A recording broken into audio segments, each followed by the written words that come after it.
Cryptic's gonna really enjoy this one. He comes to the line, and Cryptic wins here in Spain. Oh, Cryptic! Big moment! Big sideways!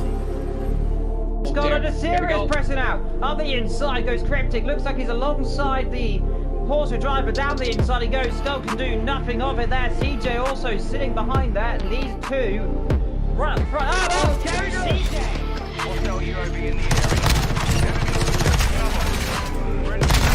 Oh my god. Bro, this is kind of... Whoa! What the hell?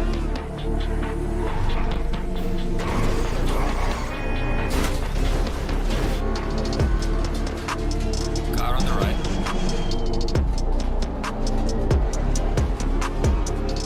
Clear on the right.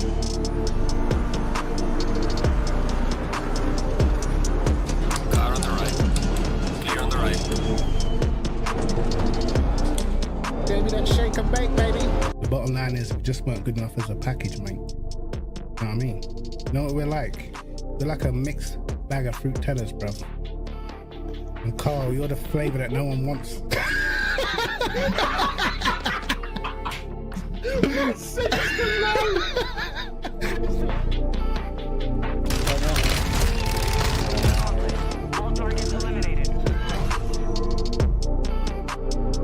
Porsche's literally standing still, and I got to make it free wide, and he almost tries to push me off track and actually caught the curb there of the exit road, but we absolutely blitzed past.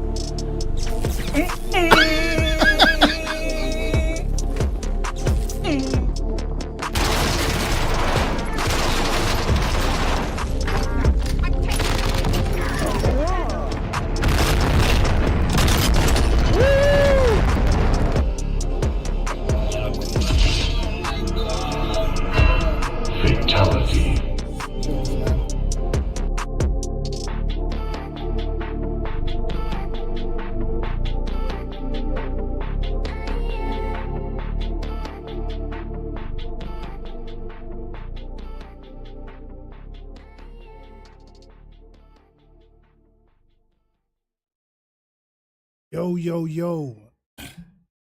Guys, what's going on? Whoops, camera's in the wrong place. Damn. What is cracking, lads? Alright, we got some AOR tier 1. I'm not signed up for this season. Plus, anyway, I've got like a back injury, so I'm in pain, bro. But we're going to be doing the watch along like what we did a few years back, I think 2 years ago. So we're going to do some watch alongs this season. Let me try and see what the calendar is.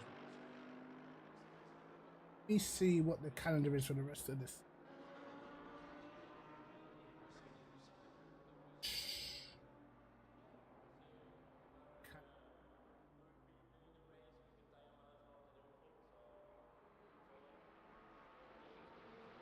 I think this race is 100% dry anyway.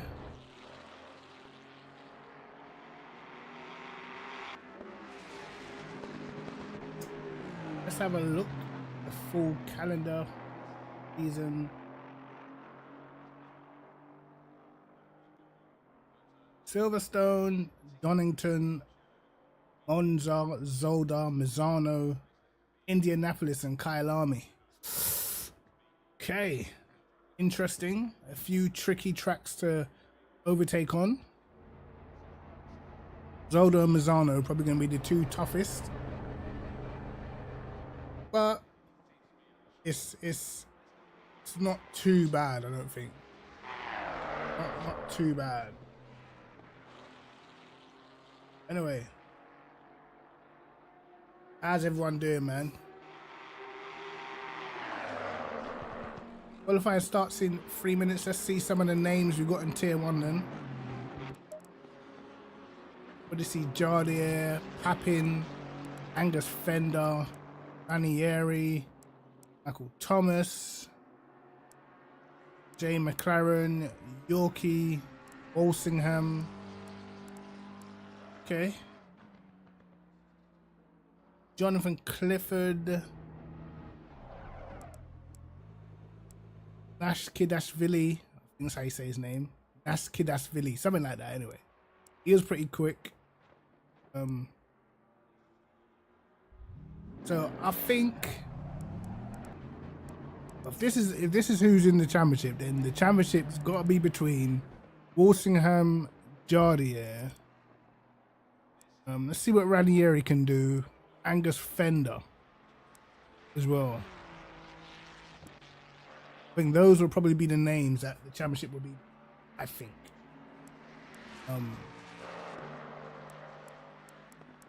Let's see. Let's see.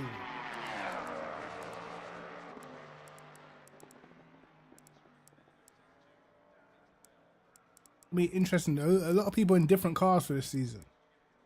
And Jardier's in the Honda. Walsingham in the Aston. I don't think I've seen him in the Aston before. Not properly anyway. Interesting. Angus Fender's also in the Honda. A few Hondas.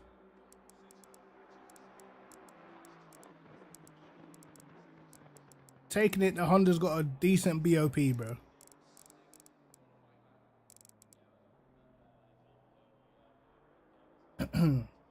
We're gonna go into qualifying.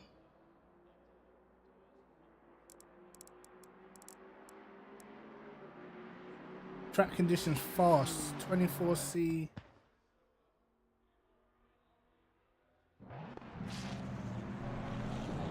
Right, cars are driving out.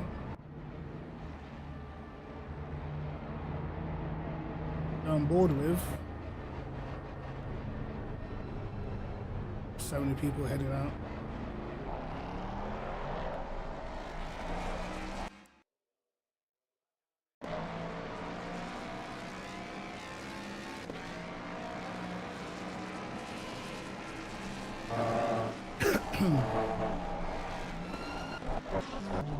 Let's get to the front of the queue.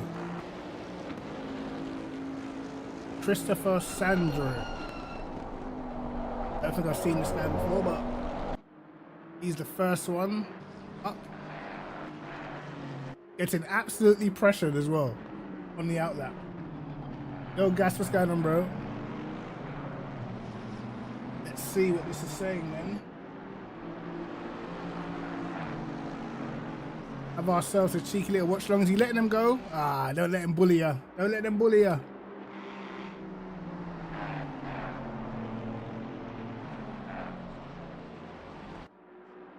Michael Thomas is going to be the first one to set a lap in.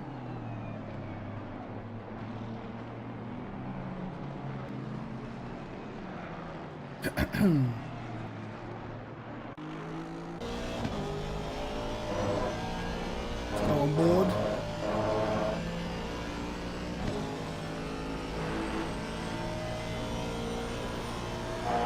-23°C air, 30 track. No wind at the moment.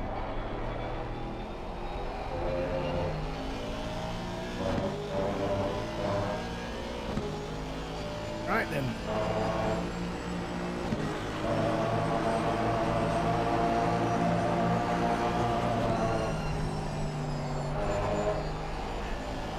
Nails turn one. Thing is, when I put it on spot, I can't actually see the lap time, can I?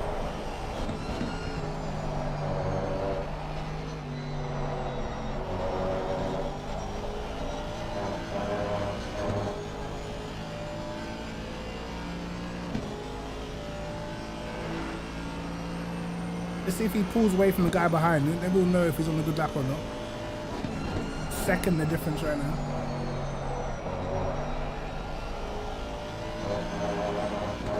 Alright, bro.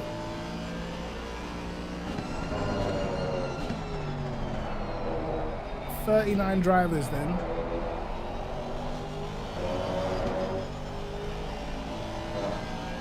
He's made a couple of attempts on the guy behind.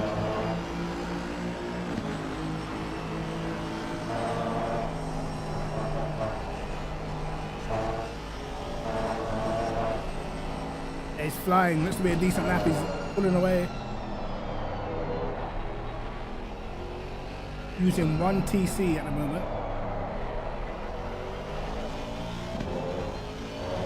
also pulling away from the Bentley as well, so Michael Thomas is on the good lap. Yo, Racky, what's going on, bro?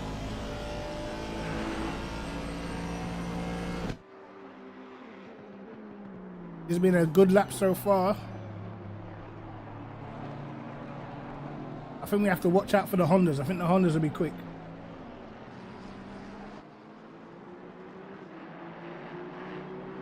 Uses all the track on the exit. I'm saying a 57.2. Ah, I was close, bro. I was close.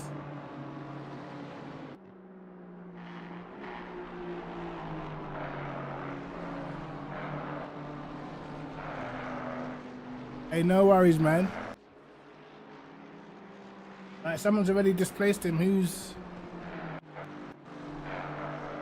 Walsingham, of course, with a 57.1 straight away at the box. In the Aston, he's been displaced now. Finally unlocked intermediate, bro. I finally just unlocked the top rank. I can do the endurance races and stuff now. I definitely want to do some hypercar stuff. Sure. Right. Angus Fender. This guy's a dark horse, man. But he's down on his lap time right now.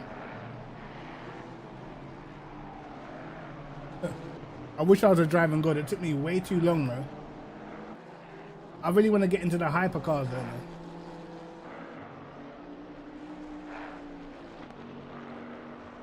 Right. Tap in. 1.4 seconds. This is looking like a lap. This might break into the 56s, bro. No, it can't be right. This can't be right. He's fast, but he can't be going that fast. Come on now.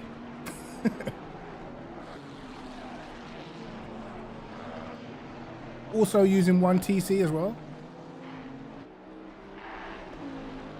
See what time he does underneath the bridge. 33. It's a decent lap. I think it's a low 30, 57. I think.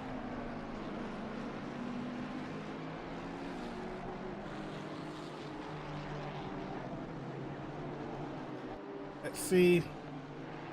He comes off this curb. 51.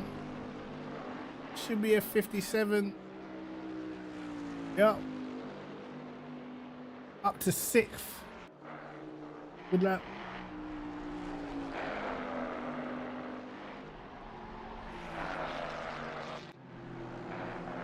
Let's go forward now. Walsingham 56.8. Provisional pole position. He's definitely my favorite for the championship, I think.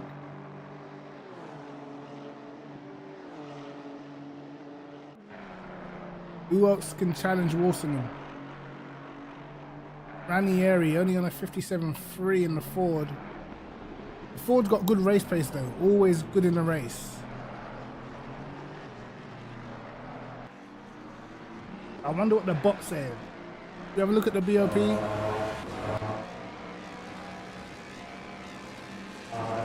So Walsingham +4, the Honda -11, Ford -4. Interesting. Who's -21? The Bentley -21. Ferrari +14. Okay. McLaren +12. Dang.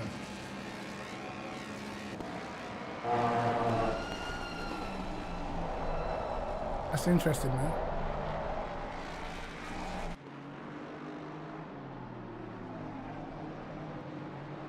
This is the hottest the conditions have been. It's a Jardi's up there in second in the Honda. If we can find him.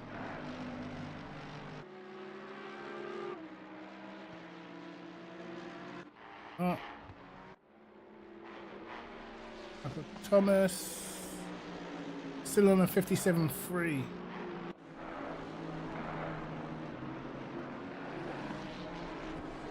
Can't seem to find Jardia. 57.1. David. Oden's only on a 57.6. That's surprising, man. Oden's normally pretty quick, particularly in qualifying, so let's see.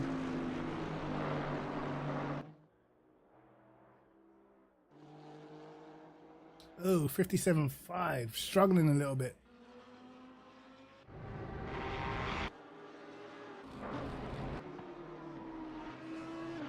Oh, an Audi. Oh, let's keep an eye, bro.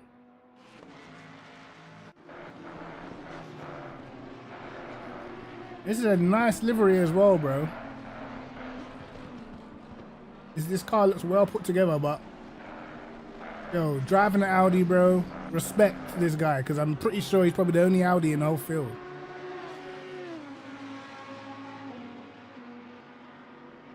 Watch an Audi in the race. Where is he at?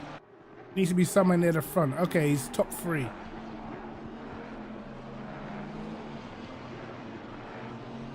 I would say that the top 6 I kind of had close. I expect Ranieri to be higher. I expect Michael Thomas to be higher as well. But the majority of the names I expected are in the top 10.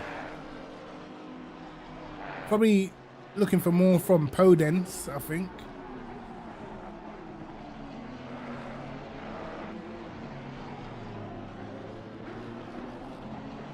I think now he needs to get ahead of one of the... He needs to get on the front row. Otherwise, I feel like Walsingham might just escape. Not too sure what the Honda race pace is like on tyres. But I know that the Ford is normally very nice in a race. So I feel like Naudi needs to get on pole. Or at least Jardine needs to get on pole to hold back Walsingham, I think. That's what I would expect anyway. I think if Walsingham gets off in the lead, it's going to be pretty hard to stop him winning. Doesn't really make mistakes, you know.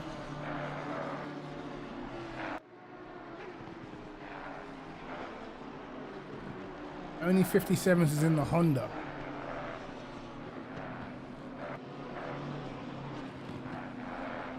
The Honda seems to have a good BOP, bro.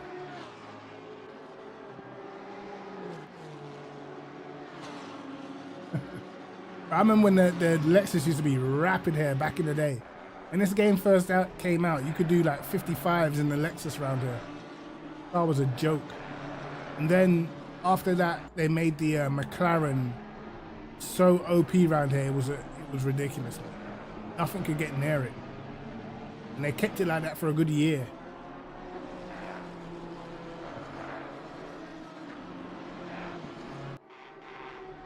We're in the Lexus. Okay. Lexus probably be minus 40, right? I don't like the McLaren. I don't like the way how it drives, you know. Let's see.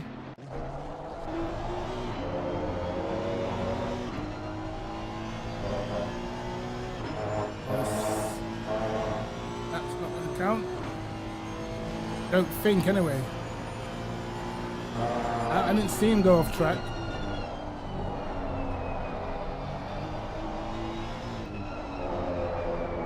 He's in 3 on the TC.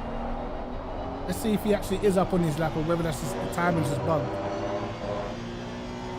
Good exit. 56.7 Jardia. Sheesh. Oh, he's absolutely nailed turn 1. Yo, the Honda looks good, man.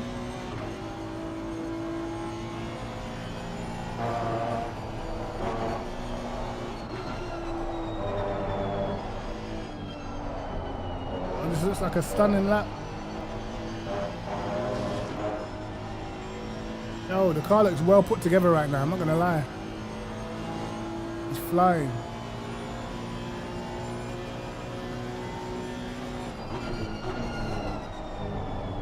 Didn't bother to go up to 6th.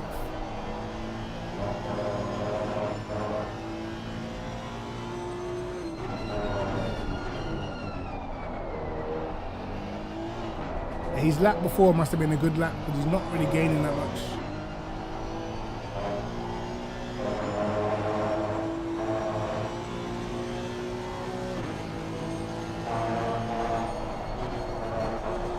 Oh, he carried loads of speed through there.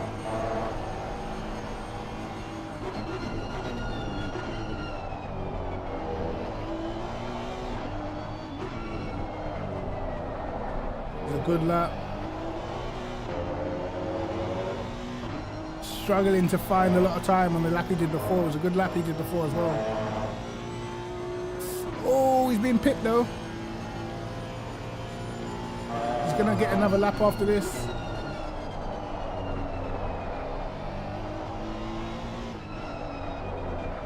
You gotta be perfect. Don't light the rears up.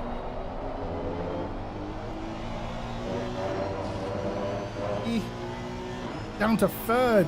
Fender does a 56.6. Yo. Jardia matched him back into second. Go back. Is Fender still on the lap? He is still on the lap. And he's up.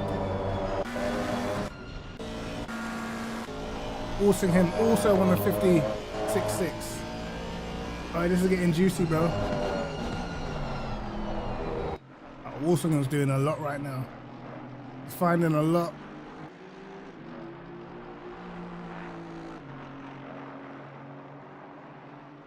Finding a lot on this last lap, man.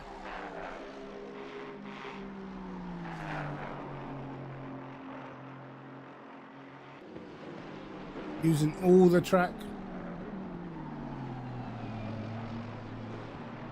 Yo, he gained loads. He's probably going to lose it because he went a bit wide. Or not.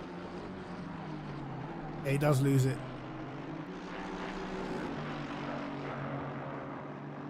Nicely out of the way.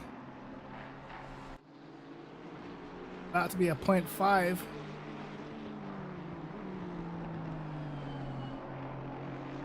Maybe even a 0.4 if he can nail it.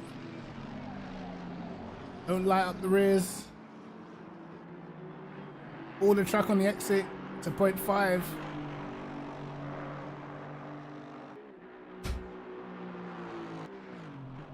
GG's, bro.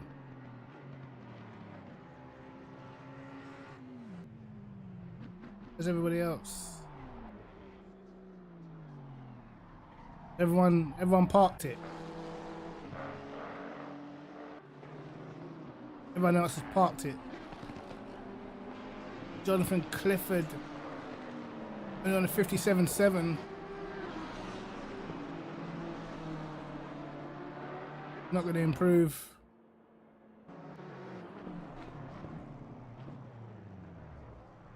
Damn.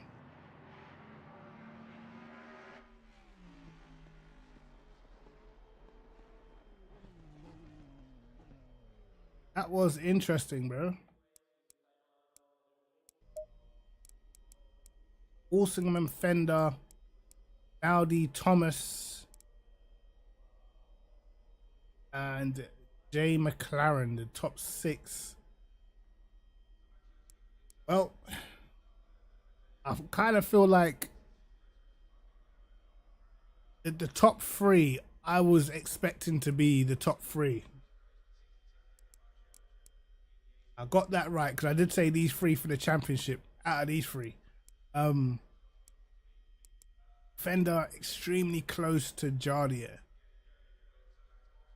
Let's see what the race pace is saying though. I think that's probably where Walsingham might have the advantage. I'm a little disappointed in Ranieri, to be honest. I thought he'd be up there in the top 6. But we're gonna see. We're gonna see. Audi has pulled out. Pretty good lap considering where all the other Fords are. Jay Waring also doing a pretty good job. Audi coming up for the FIA Games. See what he can do in the Ford. Can he keep up in the race? This may come down to who put the most practice in race prep.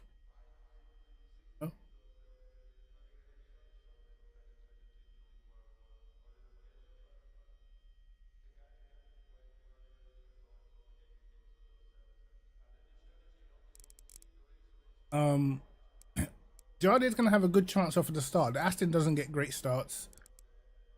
Thomas,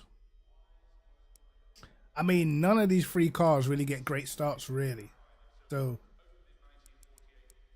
watch out for the Hondas at the start and watch out for the Lamborghini, because the Ford, Aston, Ferrari, they tend to be a little bit slower off the line.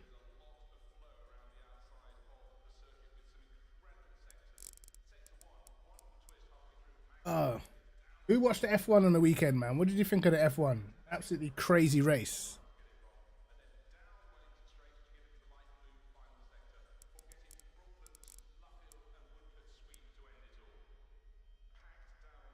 F1 was definitely entertaining.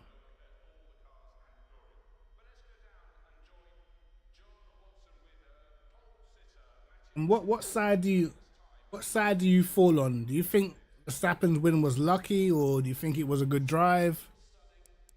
What's their opinions on that?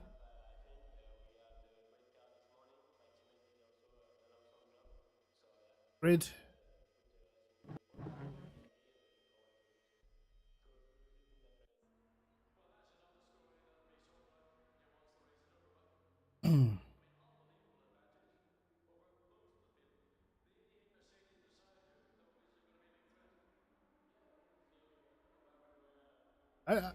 I agree. I don't get the whole he was lucky thing, you know, because it's like, how can it be luck when pretty much all the other top drivers started in front of him and they had the same opportunities, you know?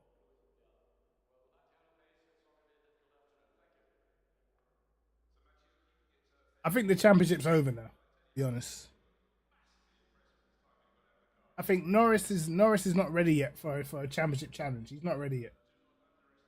The car he's had for so long now, he should probably be right there, you know. But I don't think he's got it.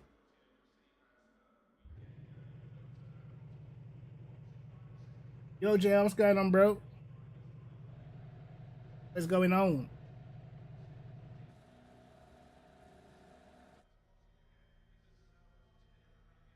And said, let's not gaslight about F1. What do you mean, brother?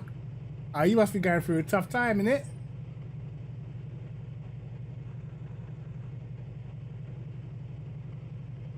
We can discuss the football, I don't mind.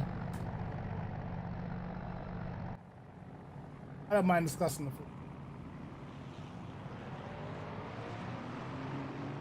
football. We can also discuss how come you couldn't be Arsenal's B team, brother. You know what I'm saying? How come you needed referee assistance against Arsenal's B team, brother?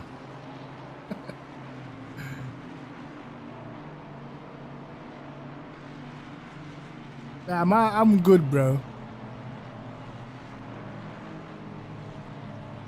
Liverpool not being tested, eh? Listen, if we were full strength against Paul, you lot were getting slapped. Light work.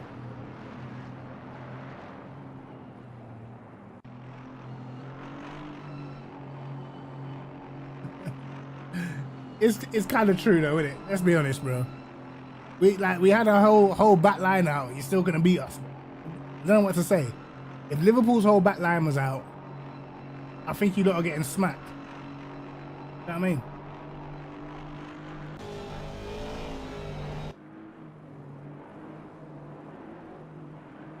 Brazil proved Russell and Leclerc is not ready.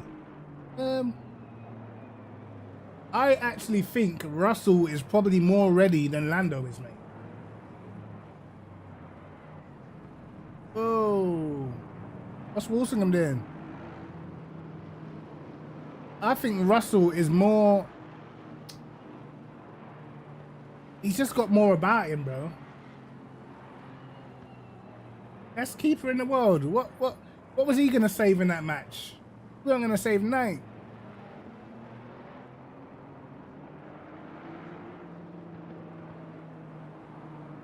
Yeah, of course. Why don't you like Max, bro? Come on, talk to me. He's still trauma from 2021.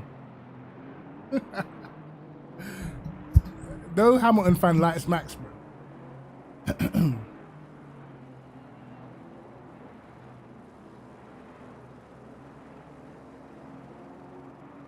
No, like, I think, yeah, like, in my head, I knew Lando was not going to win that race because anytime there's a race with jeopardy with weather, Lando or McLaren has messed it up. This is going back to 2021, Russia, you know, every single time. If you look at the races that he could have won, most of them were rain-induced, where he had a good car and never capitalized because there was a decision to make on tires, and he's always messed it up. It happened in Russia. It happened this year in Silverstone. Friggin', it happened in Brazil. It probably happened in Canada as well this year. Hey, bro, this guy, he's not ready yet, man.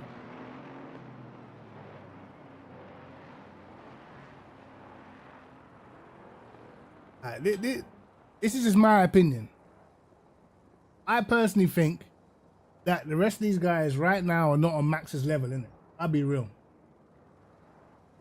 Because I feel like if Max was in the McLaren, like, he would have caught Lando ages ago.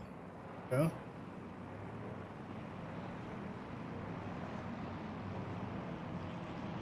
I think Max's only weakness is his temperament. Like, when he's in a car, or when he knows he doesn't have a chance because the car's crap or whatever, and he's got something to hold on to in a championship, he starts driving crazy, like what you saw in 2021. Once he realized Mercedes had overtaken Red Bull and they had a faster package, he started getting desperate. I think that's his weakness, isn't it?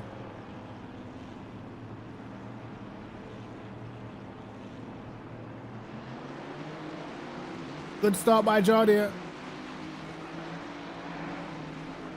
Walsingham holds it though. The Ford might be dangerous on the first lap.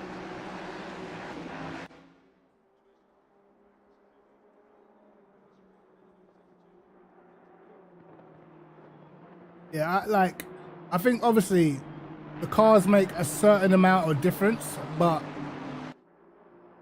like, if the car made the difference, Lando should be equal in the championship because they've had the best car for more than half the season now, and he's still nowhere near.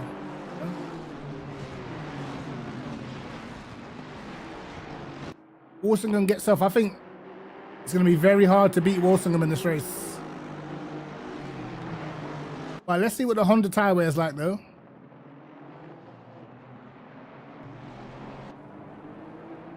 Oh, it's contact. And now he lost the position to Jay McLaren.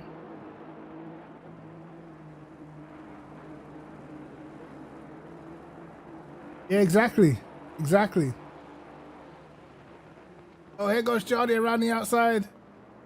Walsingham's not going to have any of that. I tell you what, guys. Jay McLaren, he might be a bit of an unknown because the Ferrari we know, great tyre wear, you know. Wow, Walsingham under all sorts of pressure. Jardia is so late on the brakes. He's going to get round. Jardia's into the lead.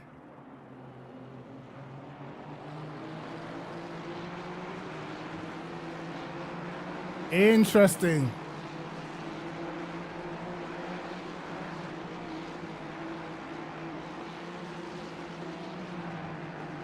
Okay, this is going to be interesting. This is going to be interesting. I wanted to see somebody else in the lead apart from Walsingham because I feel like he's going to have the tyre wear to get away, you know?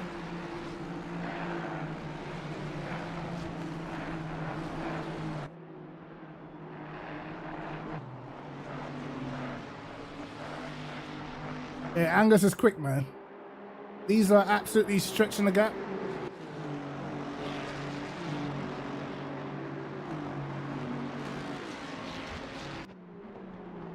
Yeah, Lando was talking all the smack before when Hamilton was winning titles and that, saying it's easy.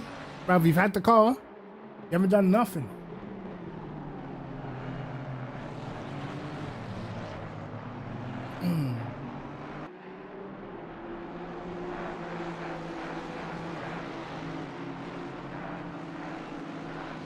I think Jardine are definitely braking late.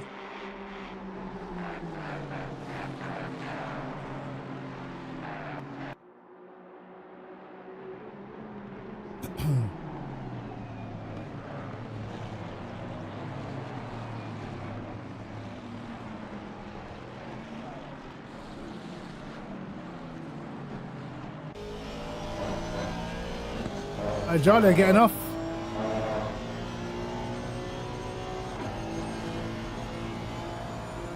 Nope, no M4s, bro.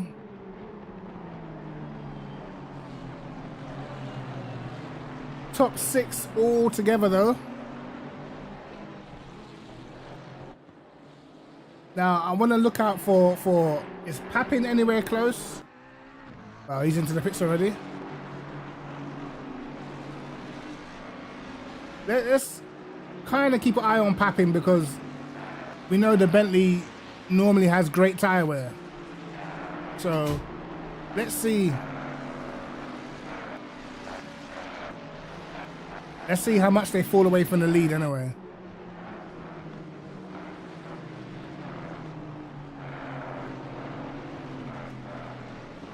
Okay. Well, the hotter it is, the better it is for the Bentley, and that's Michael Thomas off again. That's the second time he's done that, I think.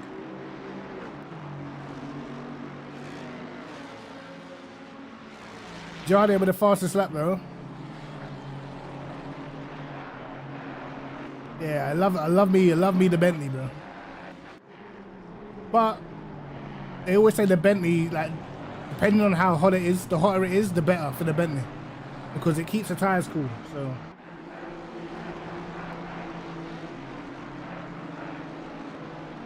So around about 20 minutes in, let's see.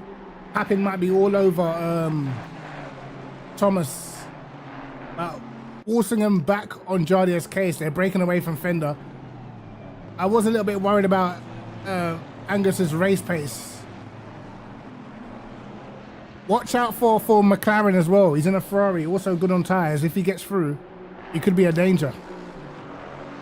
But he needs to get past Fender.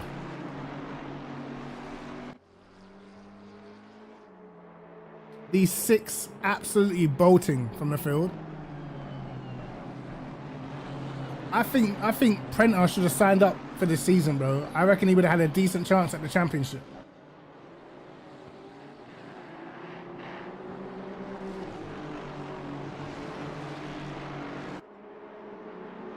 Before Sim Magic.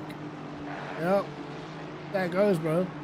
I used to be able to race a lot of these guys before DD wheels came out, mate.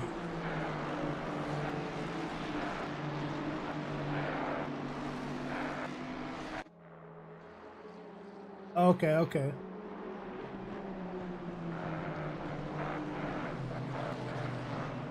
Right now would have been fast, bro.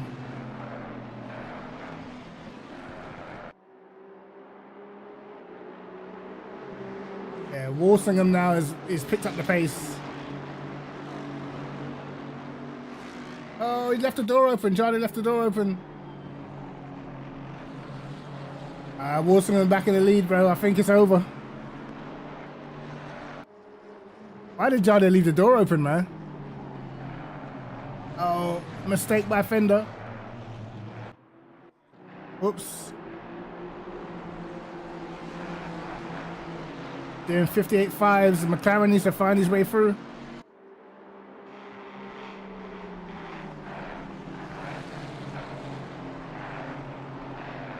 Oh.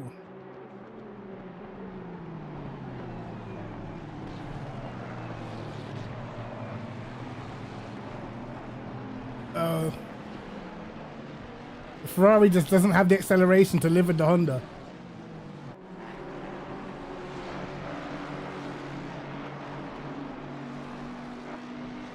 I know, but like, see, this is what annoys me about Veloce having so many team members, bro. It's like they don't really race each other that much, you know. Even when I watch the Pro Series, they're always letting each other through in that, bro. I want to see a race.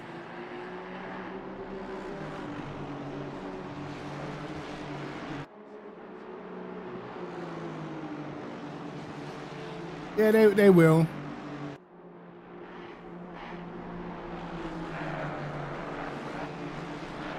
Come on, there's a championship at stake, lads. We need Jay McLaren to get free. That's what we need, because I feel like Fender's making too many mistakes.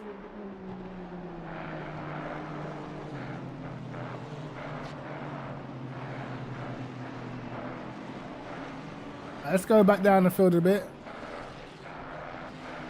Yeah, Pappin's falling away. Not got the race pace. First lap of 58.1, last lap of 58.9. Big mistake, I guess. The rest of the field seems pretty spread out though. Let's go back down to...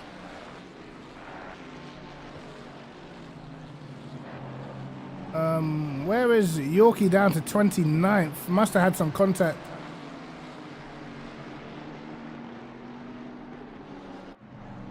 Yorkie's in the pack, mate. He's in the absolute pack.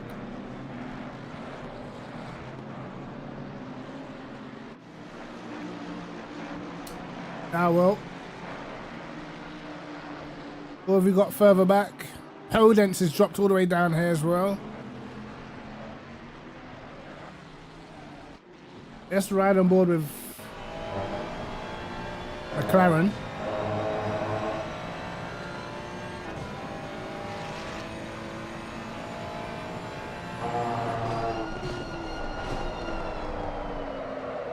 Oh, absolutely murdering these tires.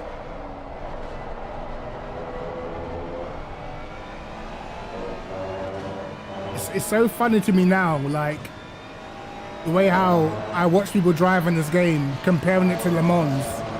It's just like, bro, you're not getting away with half of the stuff, man.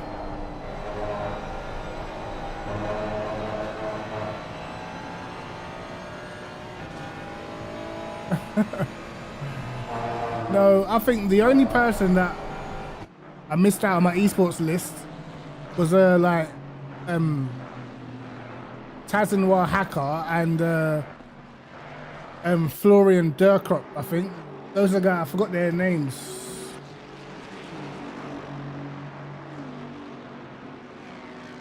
Oh, the hypercars are so good, bro.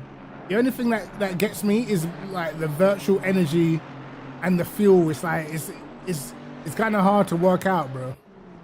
But I've been watching, like I watched Kevin Saklari yesterday. Yuri Simitic, I was watching them race yesterday, 2-hour endurance race. So good, bro. Like 5 guys in the top 5 battling it out, like nose to tail for a good like hour and a half. It's pretty good, man.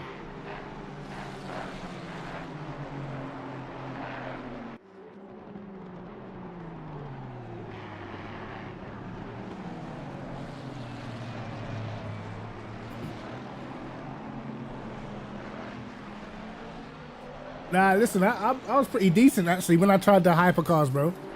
I got straight into the 46s and that was the same time them guys were doing, so I'm looking all right, mate. Just that for the long races, I need to figure out, like, I'm gonna need to go back and watch Simitic's stream, see how much fuel he put in. Because I know you gotta do some fuel saving as well.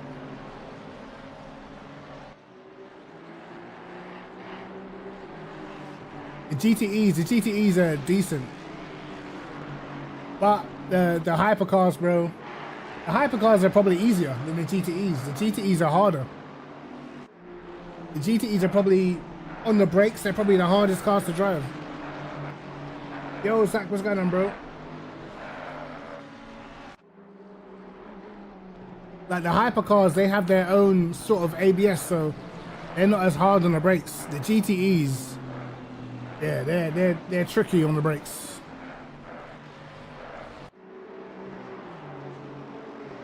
Okay, are we gonna see the Ford going for it? They're pretty equal on the brakes. Nope. Jay McLaren gets sideways. Oh, he's got to send it around the outside, bro. He's got to get him. He's got to get him. Brake deep. Brake deep. Nope, gonna get squeezed out. Damn. Yeah, I think Joe's cooked his tires, bro. All that sliding before, tires are gone. This is gonna be a 2-horse race, I think.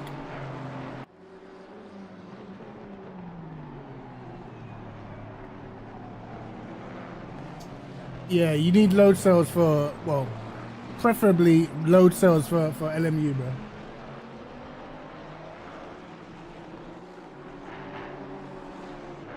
Yeah, Prentice rapid, Carl's rapid. Don't get me wrong, there's some like literally insane guys. Oh, Johnny, back up the inside. There is some insane guys on that game, bro. Like that Kaiki Oliveira, bro. Yo, different gravy.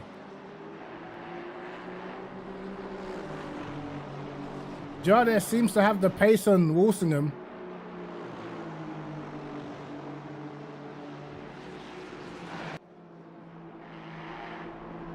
Literally pushing him through the corners. Jesus Christ. This is allowing Angus to get closer.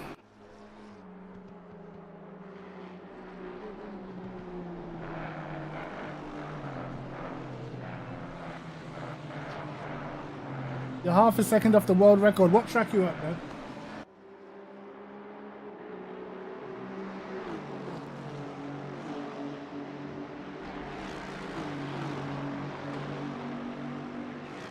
What tracks is it this week again?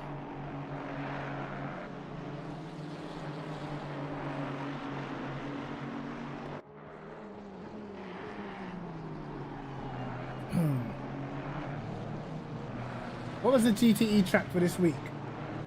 I remember.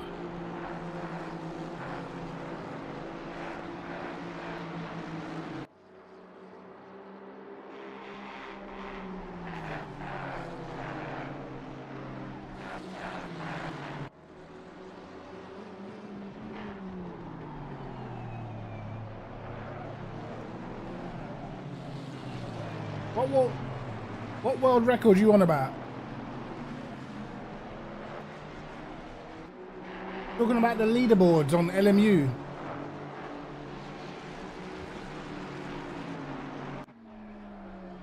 Oh, ACC.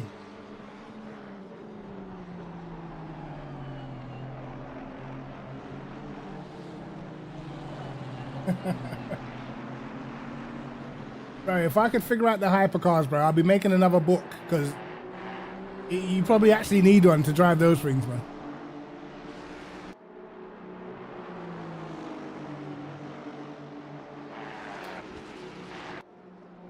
Currently doing 58.7, so the pace has dropped a little bit. Angus was a 58.3 last lap, so he's catching up.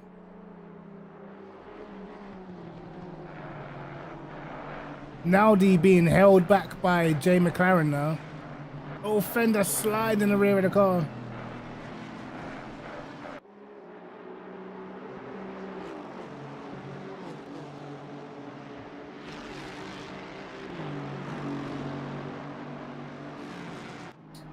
GTES, or GTS Spa, GTS Sebring, okay.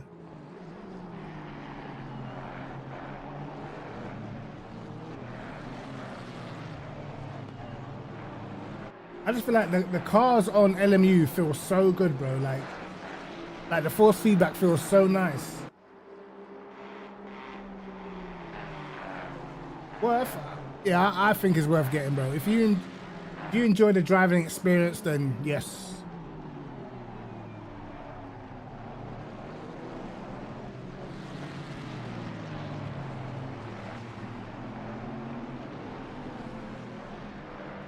For me, the driving experience tops ACC. Obviously, ACC has the community and stuff like that, but the actual driving experience for me is, I would place it above ACC.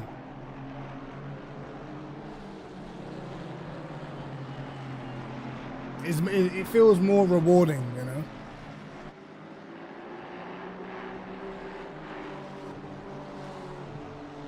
Yeah, for sure. I'm being modest because I'm not trying to shit on ACC, because obviously, you know, I battered the game for 6 years, innit? But to me, Le Mans is, driving wise, different level to ACC.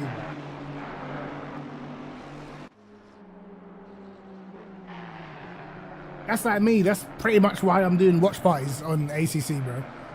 Like, I can't, when I jump back on ACC, I feel weird. Like, you have so many bad habits on ACC, you don't realize them until you play LMU, you know? Now he needs to make this move, he does. Needs to make this move. He's got to send it on the brakes, surely. Just send it, send it. No. He's gone deep. Yep, he's gone deep. Yeah, Jay McLaren looks a little aggressive, so he's gonna have to match that energy, man.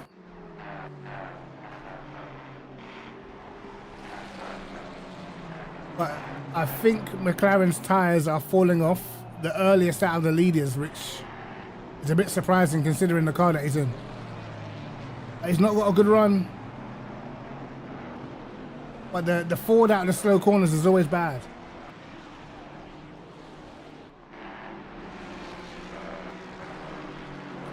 I feel like with LMU, like the force feedback is just a lot nicer, you know? Oh, here we go. Done him. Absolutely done him. All right, might get interesting, bro. Let's see what pace he's got. Let's see what pace he's got.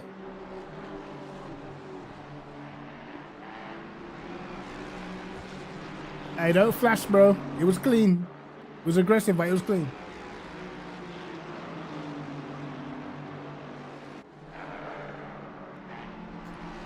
Oh, McLaren's run wide.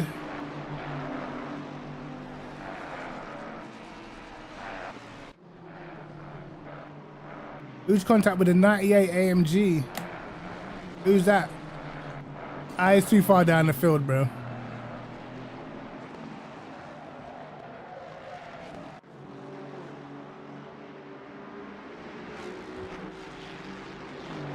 Hey, David, I completely agree with you, man. That's the one thing, like, and like, if everyone here drives real cars in real life, like, it's just like when you're going to the traffic lights, bro, you don't just stand on the brakes, you know? You have to gradually apply. Most people don't even put their foot all the way down. And that's what it's like on LMU, you know? Like, when you outbrake someone on LMU, it feels rewarding because you know it takes a bit of technique. It's not just at ACC, just jump on the brakes and just slam down the gears, you know what I mean? Oh. Okay, I'm interested to see what Naldi's pace will be now. He's got probably about 8 to 10 minutes to try and close that gap. I feel like it will do esports. But it's like, to me anyway, the problem is, like, this is why I always get, I always get sim racing games straight away. I never wait, because I feel like you lose too much information when you wait. You know what I mean? That's the problem. I feel like when you don't get a sim racing title straight away, especially at like, and if you want to race at like the esports level, you lose a lot of information when you don't get it out the box, bro. Because you got to think, a lot of the fast guys on LMU were already, you know, fast on R Factor, which is kind of similar in many ways. Like, driving technique's quite similar, so already, you know, you're kind of behind all these guys. Now, when I race some of the guys like that Oliveira guy, it's like, guy's a joke. Like, truly a joke. That guy's got the braking technique down to an absolute T.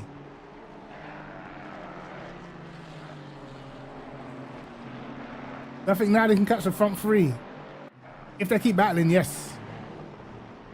So hopefully they do keep battling.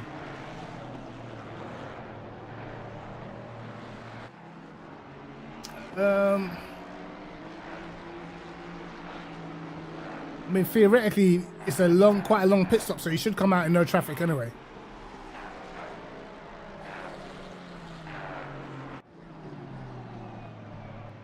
Yeah, I think Kaiki's the quickest. Like, in the GTEs, In the LMP2s, I think that Lorenzo Colombo guy is a freak. But I think he's a real life driver as well.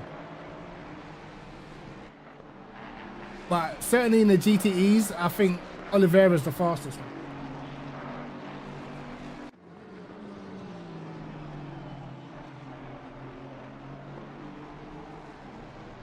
Right, let's see what pace.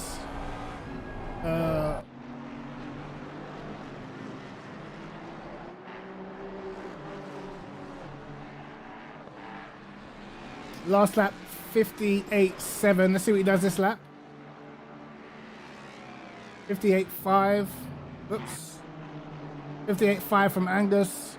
58.5 from Jardier. 58.4 from Walsingham. So he's matching pace. He's not catching.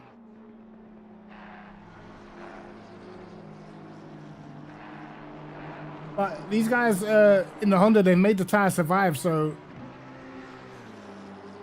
this is going to be it, man. This is going to be the race. I think Naudi might have lost a little bit too much time being stuck behind Joe McLaren.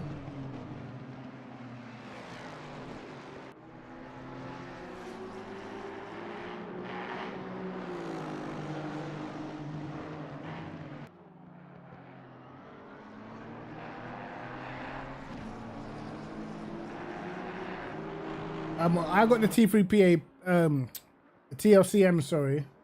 I don't think they're that great, but you know, they're decent enough for me.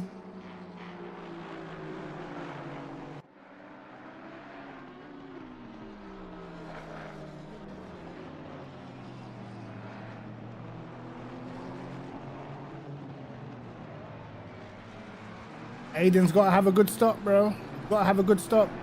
Jardier's got a good chance of jumping Aiden because the Aston pulls off slower in the pit stops, so they've got a decent chance.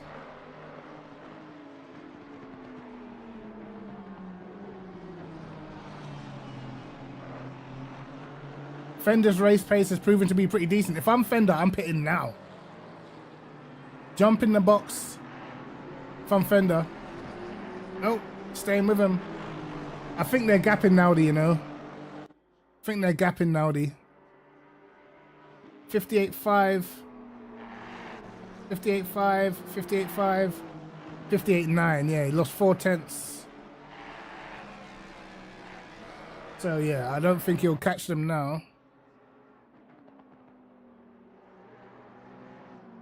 If you're Fender, he's got to pit before these two. He's got to.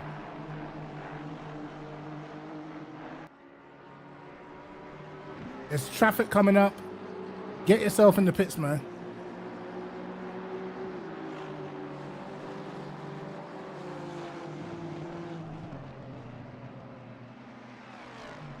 But let's be real, bro. The Honda is everything with the Hondas is based on the BOP, bro.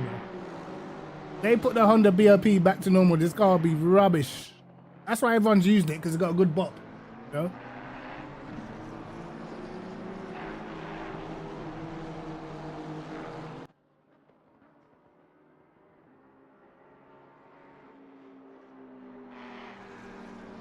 Let's see. Your Fender. What are you doing? You staying out? Trying to go long?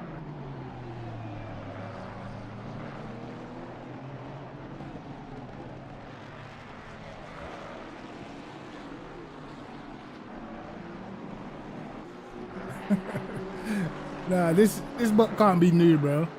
Let me see. I bet it's got, was it minus 14 or something?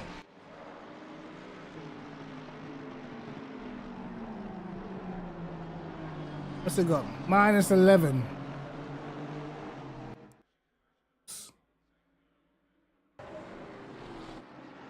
Who's pitting? Fender, you got a pit, bro. No, you got a pit, mate. If you don't pit, he's never going to win this race.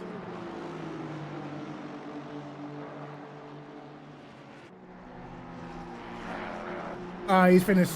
Yeah, he's finished. Yeah, it's over. It's over for Fender, bro. He's losing too much, I'm telling you. He needs to pit. He needs to pit first out of these guys. He's already half a second down. 1.1 second gap. It's over.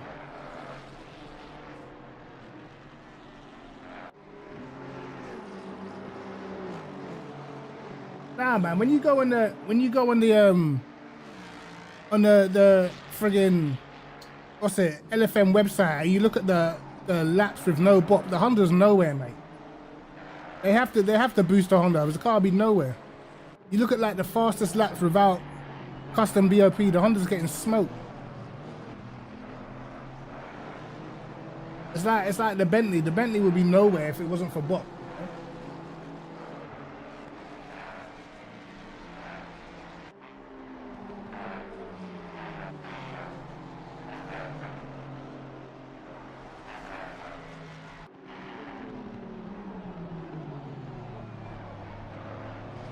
I got a bit of traffic.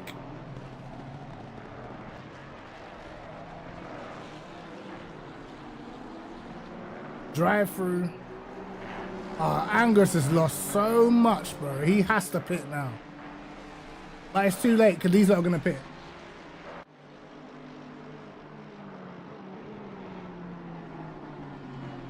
Yeah, but they're all similar age though, man.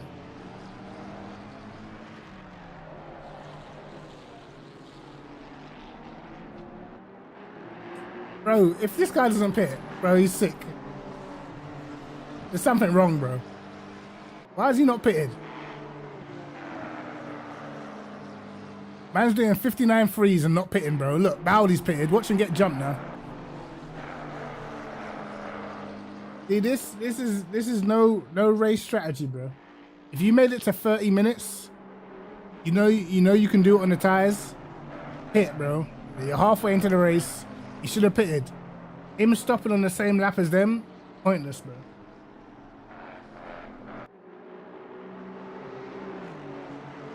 Yeah. LMU's is quality, bro. For sure. And the racing's so much better, like on LMU, like you set people up for the exit, you know? You don't have to get everything done on the brakes. You set people up for the exit and it works.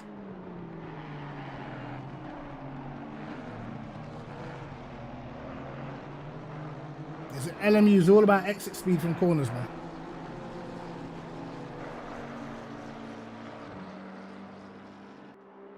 He's coming back on this lap a little bit though. It's actually a good lap from Fender. Getting the gap down a little.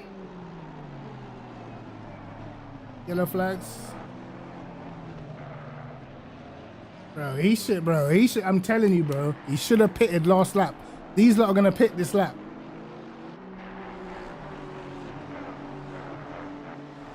If he pitted last lap, he could have jumped him. But I'm gonna wait too long.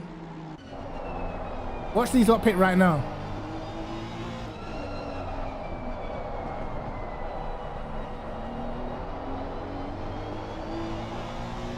I told you. Oh my God.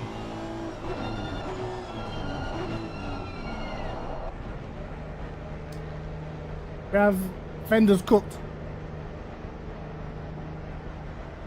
I've got Motec on LMU, but the only thing I can't get working is the histogram, bro. The damper histogram. I can get everything else working, but the damper histogram doesn't work for me.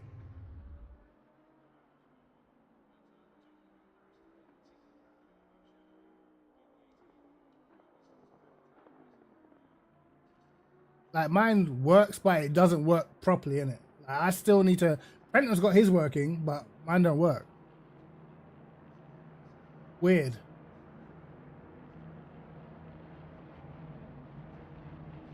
I might have to try like reinstall it again, but Jardiers had a decent stop. Is he gonna jump? Aiden, nope, he's not. These lot are not gonna come out in any traffic because they stayed out so long. Look, they come out in second and third. Yeah, bro. He's cooked, bro. He's absolutely cooked. Not only that, he's probably gonna get jumped by an Audi as well.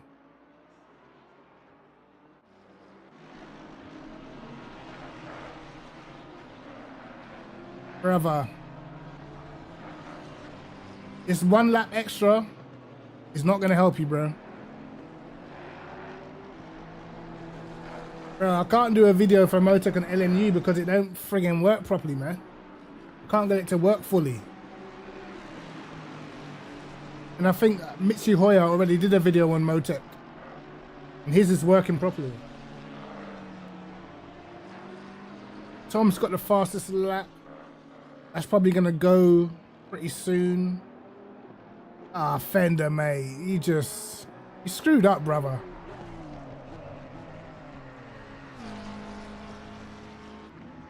Oh no, man. I'm calling this, bro. I think he's pulled a McLaren strategy here, bro. But these are rapid on the outlap. Flying.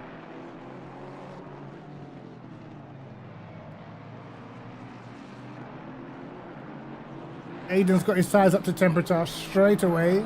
Absolutely gone. Alright, we're gonna watch out for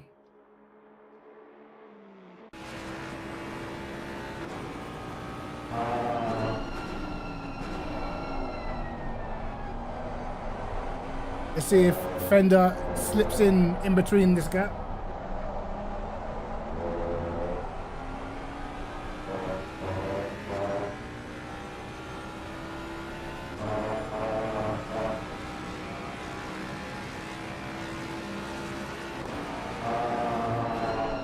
.57.6.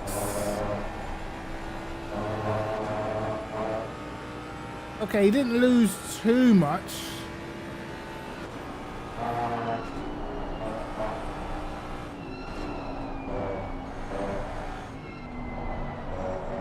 Now the fastest man on the track, 57.6. Does the track matter? I can't remember what track it was, but I remember once Luke Whitehead saying certain track, can't remember what track it is. Certain tracks, the overcut is faster. There is Ranieri. What's he doing down here in 12th, man? I expected Ranieri to be up at the front, I'll be real.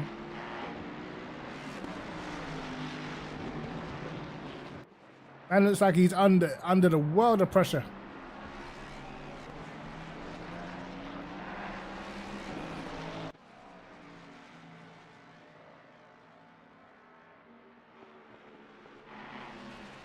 I can't remember what track it was. And Luke Whitehead was saying that over. I think it might have been Mazzano or something. I can't remember.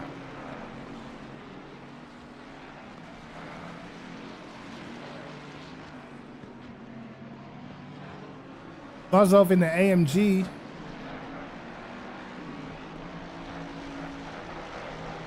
Last lap, a 2-minute flat. Jesus.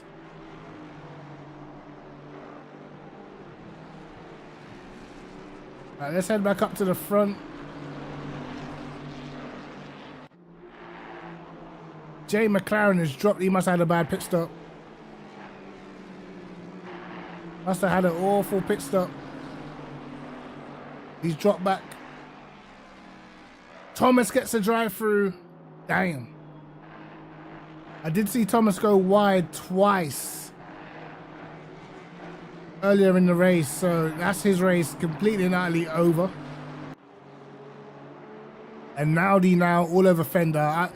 Bro, I knew Fender's strategy was cooked, bro. Look how much he's lost. He lost the guys and he lost their slipstream as well, so.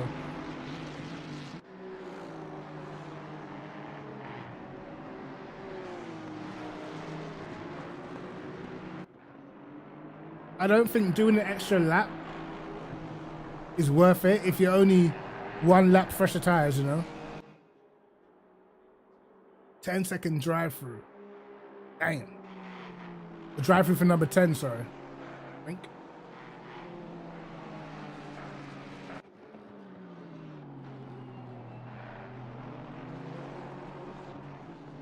Well, now he's going to be on the back of Fender. Let's see what lap time Fender can do, though. Who's got the fastest lap now? Jardier with a 57.2. Absolutely flying back onto the back of Aiden.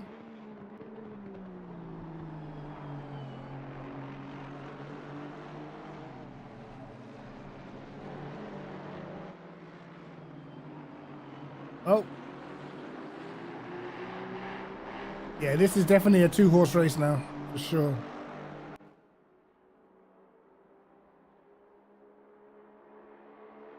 God, it is a 57.1. Fender 57.6.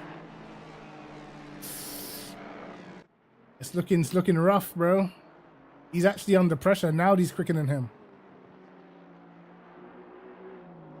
Now, if he'd pitted earlier, he would have jumped him. Then he could have defended the lead.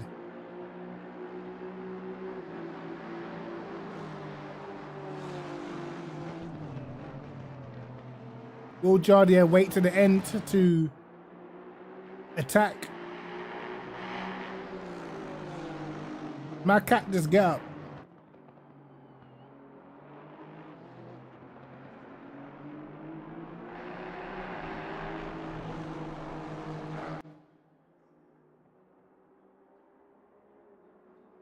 Yeah, but Fender, he stayed out an extra lap. He stayed out 1 lap further than these lot did. And I could already tell he was already starting to drop off before the pit stop, so he needed to pit a lap earlier to kind of stay with him. Now he's completely detached and under pressure, you know?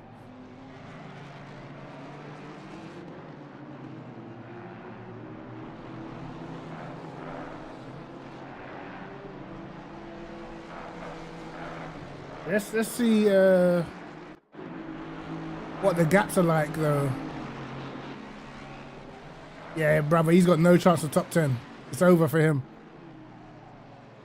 Not even that far behind, you know. He's probably gonna come out in like, let's see if he comes out. He might come out in like 12th something. Yeah, but Fender was only. Well, is this guy not gonna take it now?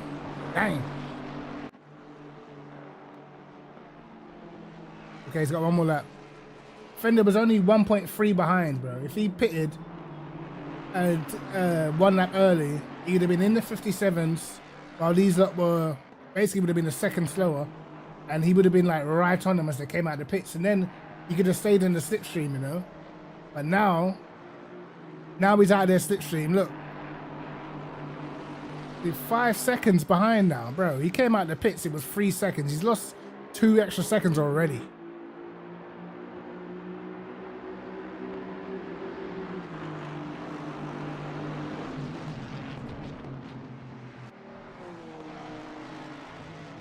He's only in 57.4. Oh no, it's 3.8. Still 3.8. So he's only lost half a second, but he's not gained anything. That 1 lap fresher tires ain't gonna do much.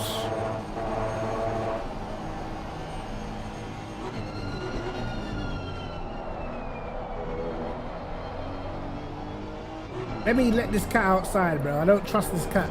2 seconds left. Hey. Going out, kid.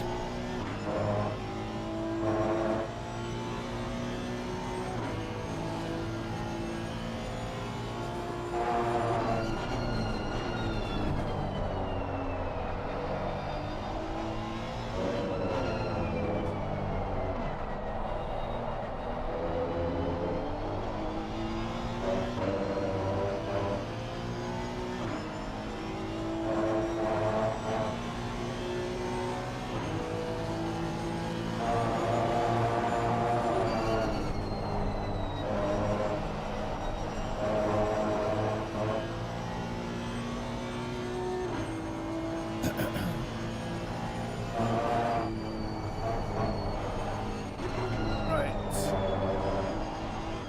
57.3 last lap must have been invalid though. No, I don't trust, bro. Listen, I don't trust this cat, bro. I'm telling you. Not a trustworthy cat. Believe me. Right, let's see where come back out.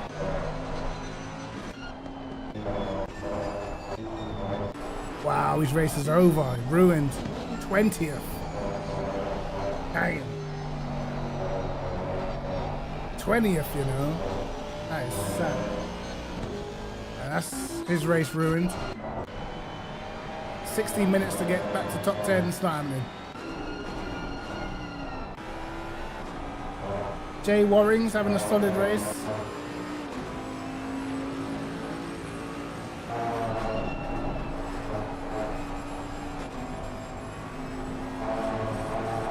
Appin is trying his hardest.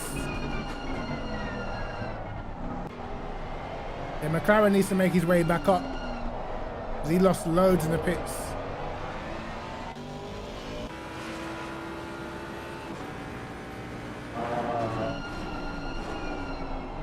Audi's still lapping pretty well. A Fender with the fresh tyres might be starting to get off on him now.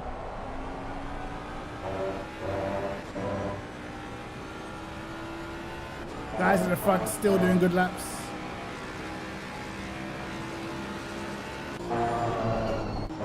Oh my God.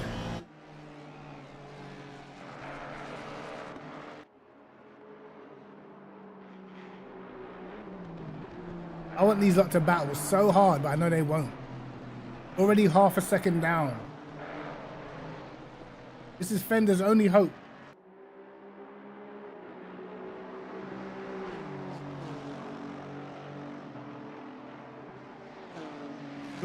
They've lost half a second on this lap so far. Fender's got to put in, he's got to like put in the perfect laps right now. Till the end, perfect laps. Like, all these laps have got to be within 2 or 3 temps, you know?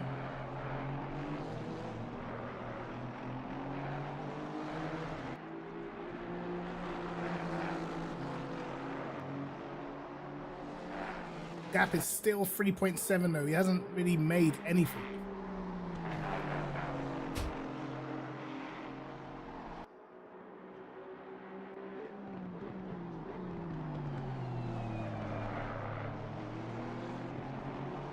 Johnny, have a go. Ooh, sheesh.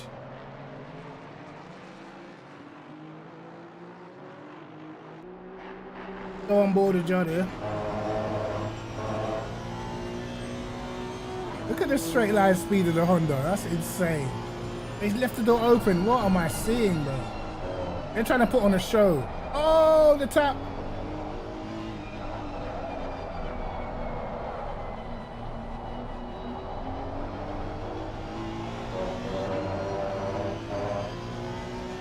Can't see, we can't see. This is what Fender needs. They're doing 58.4. Almost a second slower than Fender. And again, they're going to lose 3-4 tenths on this lap.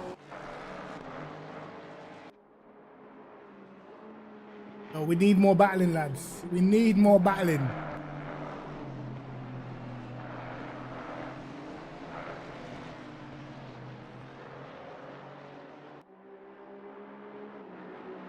Might be friends, but get closer to the end and someone wants to win, brother. It might get a bit techie. He's taken a second out of them on the last lap, down to 2.7.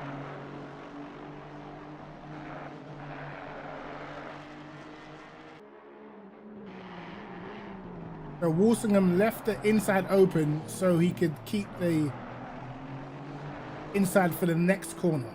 So that's the strategy. Hold it around the outside so you get the inside for the next corner. That is his strategy. But that strategy is going to allow them to always be side by side, which is going to lose them time.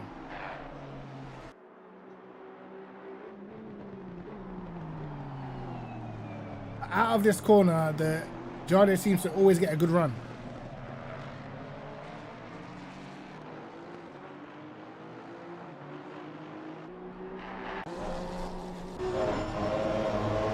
Bro, the Honda's insane here, this part of the lap.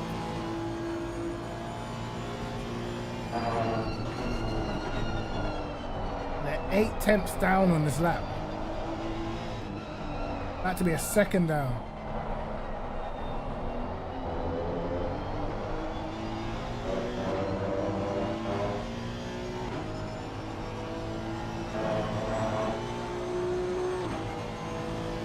.58.2, what does Fender do? 57.7. Okay. Yeah, if I'm Walsingham, I'm definitely backing Jardine up. Back him up into the other cars. Give him something to worry about.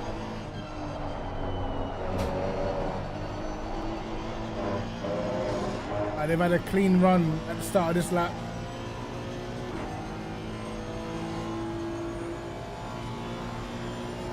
See, the moment they had a clean run, they've pulled on Fender a little bit. But we need them to battle.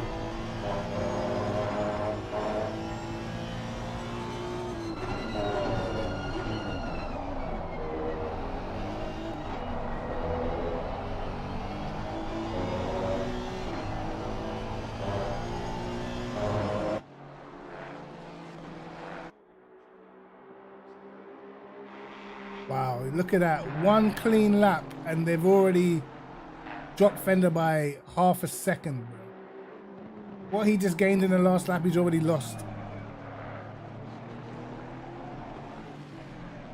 Oh, Jardine's gonna get a good run here. Jardine is biding his time, bro, I'm telling you. Get another run.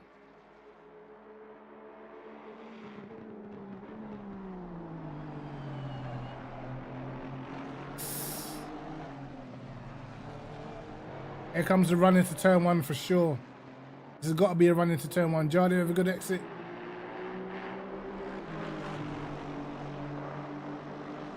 There we go. Will Walsingham have to defend? No. Oh, Jardine slides it around there. Jesus.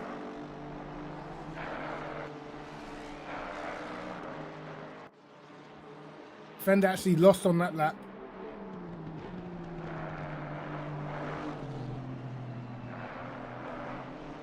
He's got to stay consistent, man.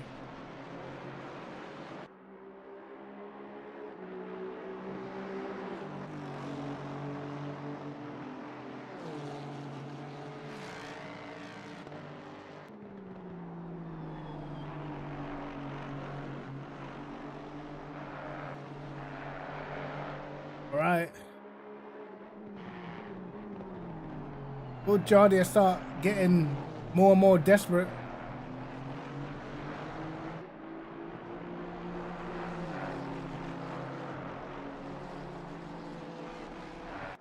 Good lap by Fender so far, though. Gap down to 2.7. 2 tenths quicker than the leaders right now.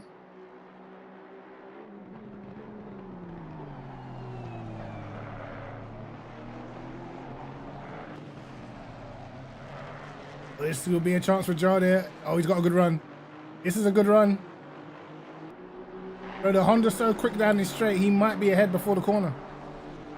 Walsingham can't leave the door open because Jardine might actually get fully ahead. He's got to send. Oh, bro, it's so close. Yo.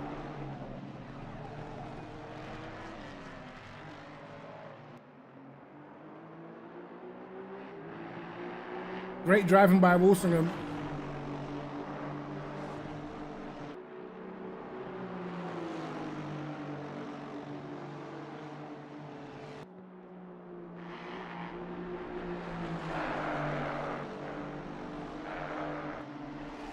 Yo, Naudi in the 57s on that lap. That's a great lap. 57.7 at this stage. It's a good lap.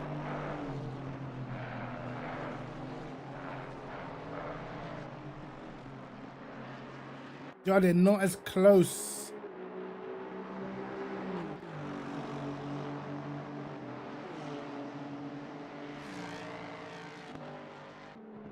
Naudi's been good, man. He's been good. He just can't get stuck behind at the beginning.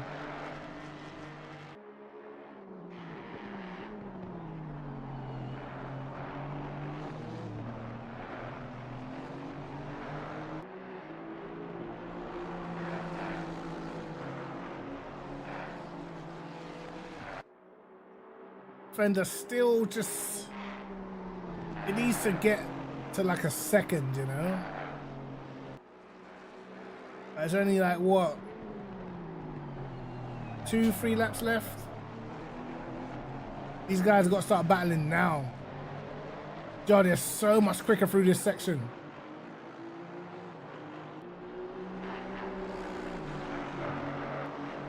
Drive-through penalty for number 14.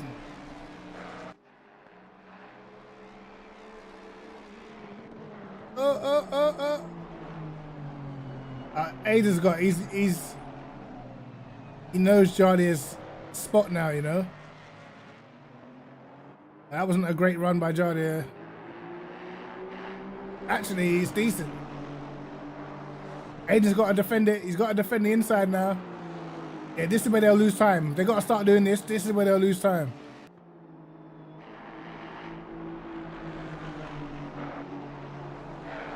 .9 seconds. Here comes Angus. What if Angus Fender actually won this race, bro?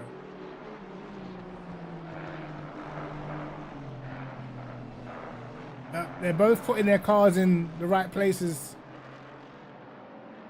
Jardia needs to catch Aiden somewhere where he hasn't tried it before, you know? Like, force him to defend into a corner that he's going to compromise him for the next few corners. Like here, force him to defend into this corner.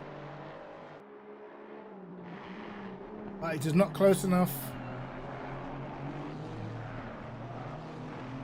See, now Aiden knows this section every single time Jardia's on his case. And he's got his defensive tactics figured out for this section of the track.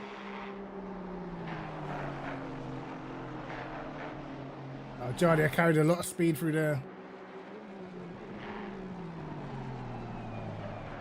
I love seeing these type of battles, man.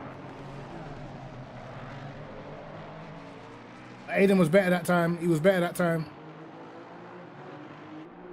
He was much better that time. Yeah, Jardia not going to be close enough.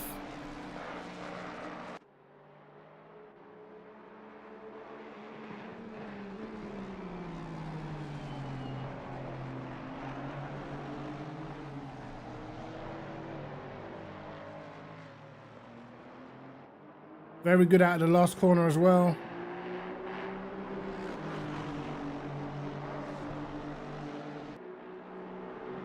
Here we go.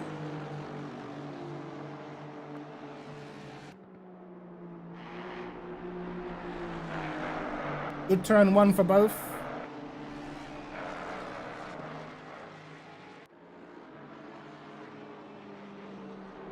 Aiden's had a good Maggots and Beckett's.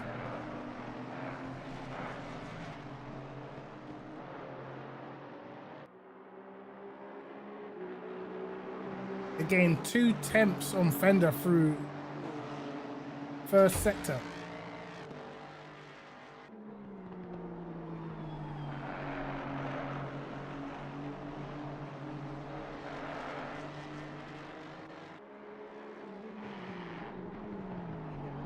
One more lap. Yup. Yeah, I'm telling you, bro. Fender should have pitted a lap earlier, bro. And then at least he would have been in the slipstream, and you know, at the very least. Then it's much easier to stay with people when you're in the slipstream.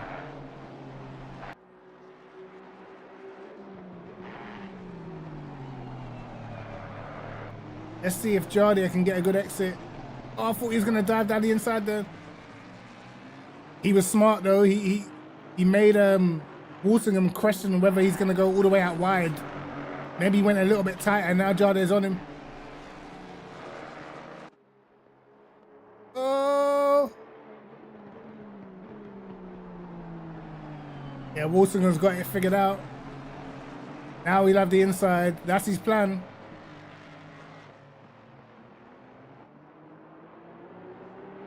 Jardia got on the power well though. He's got to defend again. He's got to defend a lot.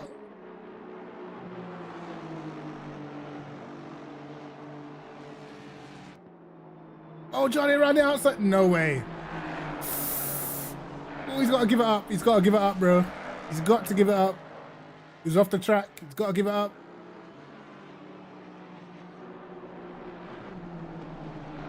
Yeah, he's giving it up. But he still made Walsingham defend where he didn't need to. And now Fender's right there. Oh my God. Now Fender is right there, bro. Okay. It's juicy, bro.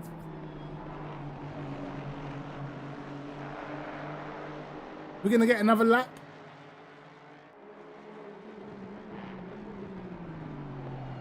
I think we should get another lap, right? I think.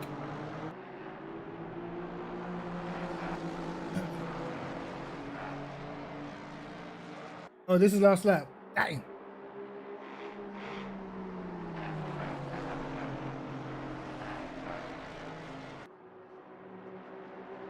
What a shame, what a shame. But Jardy's gonna have one more chance. This is where he's good.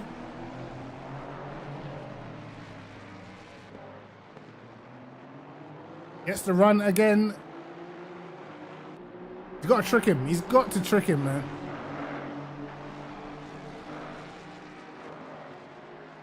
He's got to absolutely send it deep on the brakes, bro. Walsingham's got it.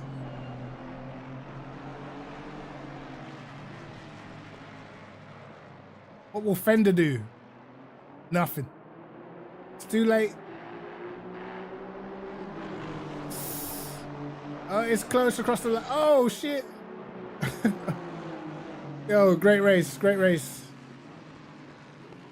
Great race.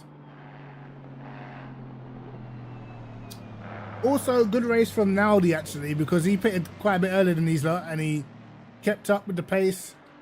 I think, though, he needed to keep that position at the start. He got stuck behind Jay McLaren right at the start. Very good race. Interesting. But they battled, they kept it super clean. But Walsingham picks up the win. Jardy over the fastest lap at 56.9.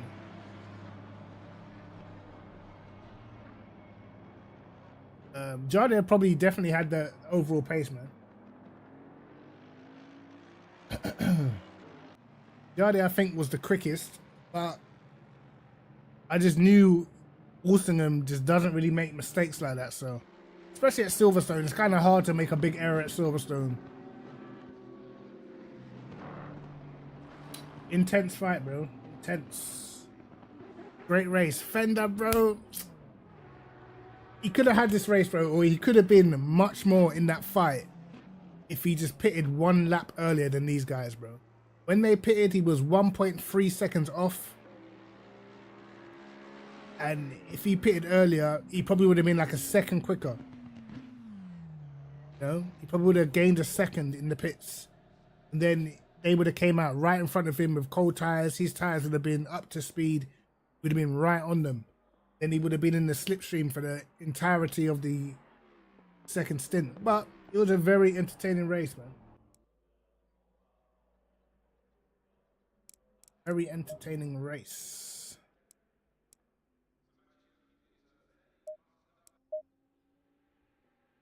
But yeah, it looks as if, what's the next track?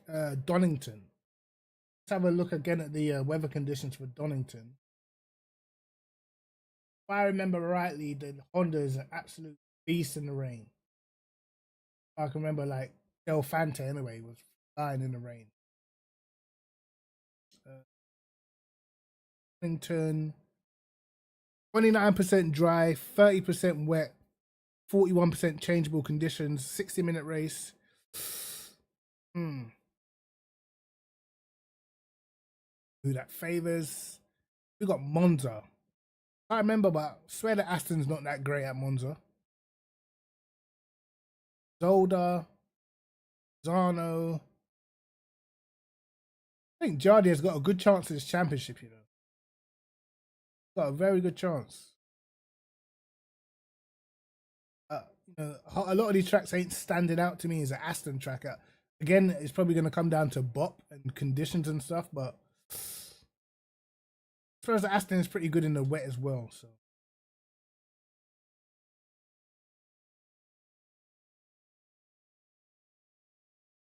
I want to get on LMU quick because I want to show you guys something. Because you know, in December we're getting, I think it's 1 track and 3 GT3 cars, right? Let me go on Le Mans quickly. I want to show you guys something. You're wondering why I'm not driving today. It's because back is effed. Till I recover, I ain't killing myself.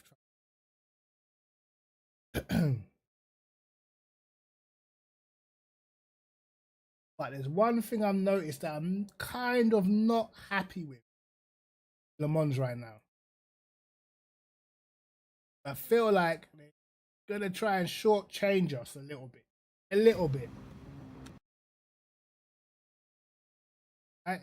But look, down here it says the next DLC is the winter 2024-2025. So they're saying we're getting, in total, we're getting 7 GT3 cars. Now, you guys watched WEC on the weekend, you would realize there's actually 9 GT3 cars.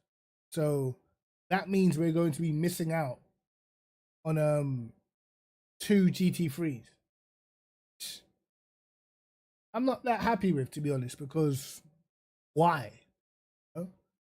If it's like it's 2024 DLC, bro, all the GT3 should be coming.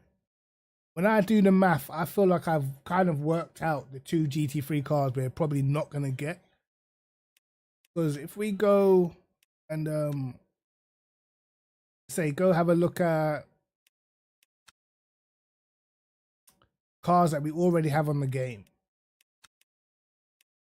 We go to GTE, so we already have an Aston, a Corvette, a Ferrari, and a Porsche, right? So we know those 4 manufacturers already exist in the game. So we're probably going to get the Aston Martin V8 GT3, the Corvette GT3, the Ferrari 296, and the Porsche GT3. So if we go into the hypercars, we've already got BMW, we've got Lamborghini. So we know we're probably going to get those. So I expect to get the M4. I expect to get the Lamborghini Huracan. But there's in WEC, there's a Lexus, there's a Ford Mustang. I've got a feeling they're going to try and shortchange us and not give us the Lexus or the Ford. That's what I think.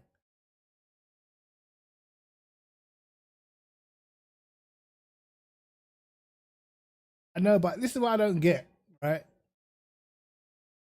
Like, these manufacturers, like, bro, gaming is helping grow your brand, bro. No matter what. Lexus, I don't know why Lexus have been so flipping tight the whole time. Lexus are the reasons why you couldn't even edit deliveries on ACC because they didn't even want to let people edit delivery. It's like, bro, you're Lexus, bro. You know what I mean? Stop. Like, what's wrong with you? Like, what is going on? Like, why are Lexus being this tight? You know what I mean? It's not like you lot are like winning championships or nothing. You're Lexus. Chill out, mate.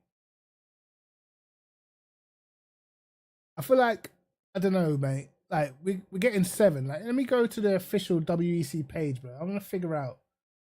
Because I know there's McLaren as well. I feel like McLaren will give the deets because McLaren are like, they're on every game, bro. Lexus, they're not on it. They're only on, Lexus is only on ACC, bro. You know what I mean?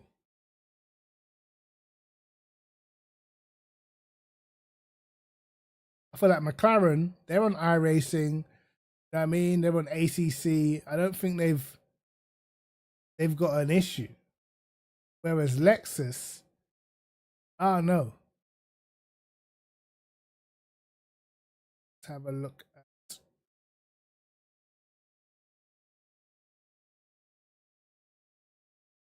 Let me find the trees. I'm hoping that we get Brazil. I'm hoping that we get Interlagos, bro. in December. Oh my God, I'm so hoping. It's like, it's just the best track ever, bro.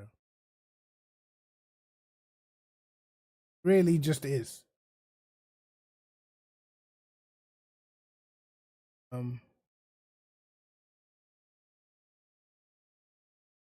I feel like these lot need to work on their website because it's just not just that clear, is it? Come on, lads.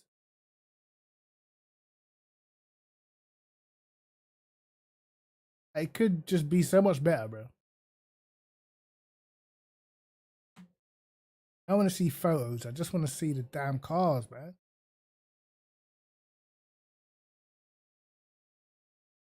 Can I have a look? Can I see the cars? Damn.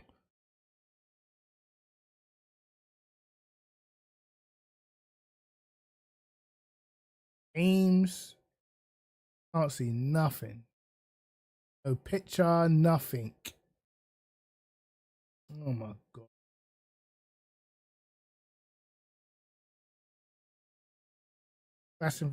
Classification, calendar. What I want to see the 2025 calendar. I heard any more tracks introduced? Oh, USA Lone Star. Well, they got a 2025 calendar already. Bahrain, Japan, Qatar. Oh, it's the same tracks, man. Come on. Give us something else. Give us something else, brother. Want some new tracks, man. What track are we missing? Monza. Oh.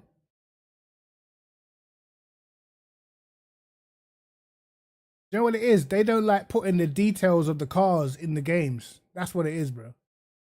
It's so stupid.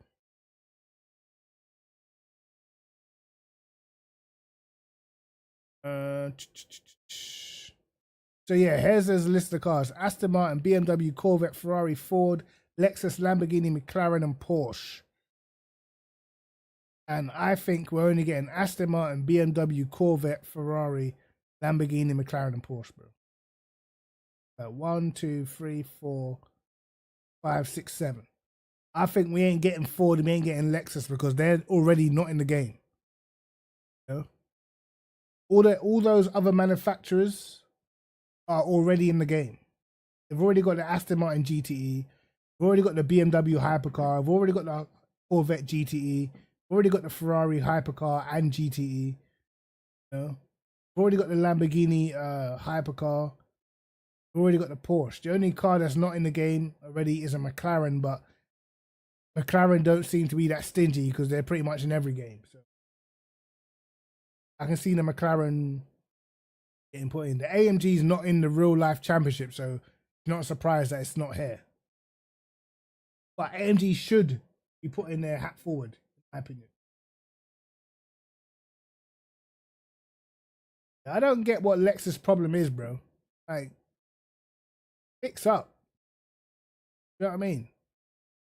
Like, why would you not want your stuff in the game? It's not like you're the front leading. You know what I mean? It's not like you've got something to lose. You're not exactly doing anything in the races apart from getting smashed. So what's the problem? New Lexus 2026, bro. We should have had a Lexus about 2 years ago. I mean, should have had a new Lexus like 2 years ago, bro. What are they even doing? And like, it's sad that like obviously Audi are coming into F1, but Audi don't even look committed to F1 like that. I can't believe Audi ain't in WEC, bro. I cannot believe Audi are not in WEC. They're committing to F1, and I'm telling you, they don't seem like they're that committed, bruv, because you should see Cogs already moving with that Sauber team, but you're not seeing jack shit. You know what I mean? That's the problem, bro. Are Audi really going to come into F1 just to be absolutely crap? Can't. And I know they can't because historically German teams, they don't come in to mess about. If they come in and they're not successful, they will just leave. But Audi have literally, like, you'd think they'd be involved in so much more championships, bro. Pulled the plug on SRO GT3 World Challenge. There's no more Audi in that apart from like privateers running the car. There's no more like factory support. They pulled out of that. You've literally got a hybrid technology championship with the hypercars. There's no Audi in this championship, and they're not even in the GTEs. I mean, the GT3s either. Like, why are they secretive? What's the point? It's F1, bro. Like, you're gonna get exposed regardless. You know what I mean? You lot better start acting like you're really trying to, because at first they were talking about we're gonna be the true German team. Basically trying to go at Mercedes, saying Mercedes ain't even really a German team like that. All right, cool. You need to come in with your chest puffed out. But I'm telling you, they're looking like they're coming in. It's looking like it's gonna be a mess, bro. I ain't gonna lie. Like, right now, I'm not like Sauber are literally the worst team on the grid. They're taking over the worst team on the grid. And I haven't heard nothing about no wind tunnel. I haven't heard no positive sounds.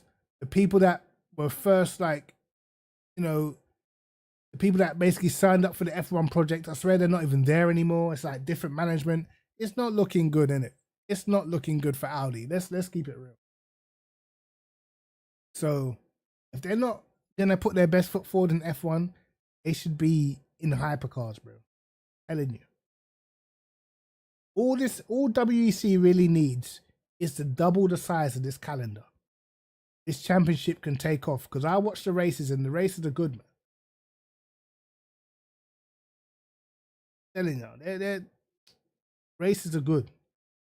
Even the GT3s now, you could probably say, like, it probably lacks a little bit of quality in terms of the drivers in GT3 for WEC, because most of the best drivers are in the hypercars. But, bro, you know, it could get there, man.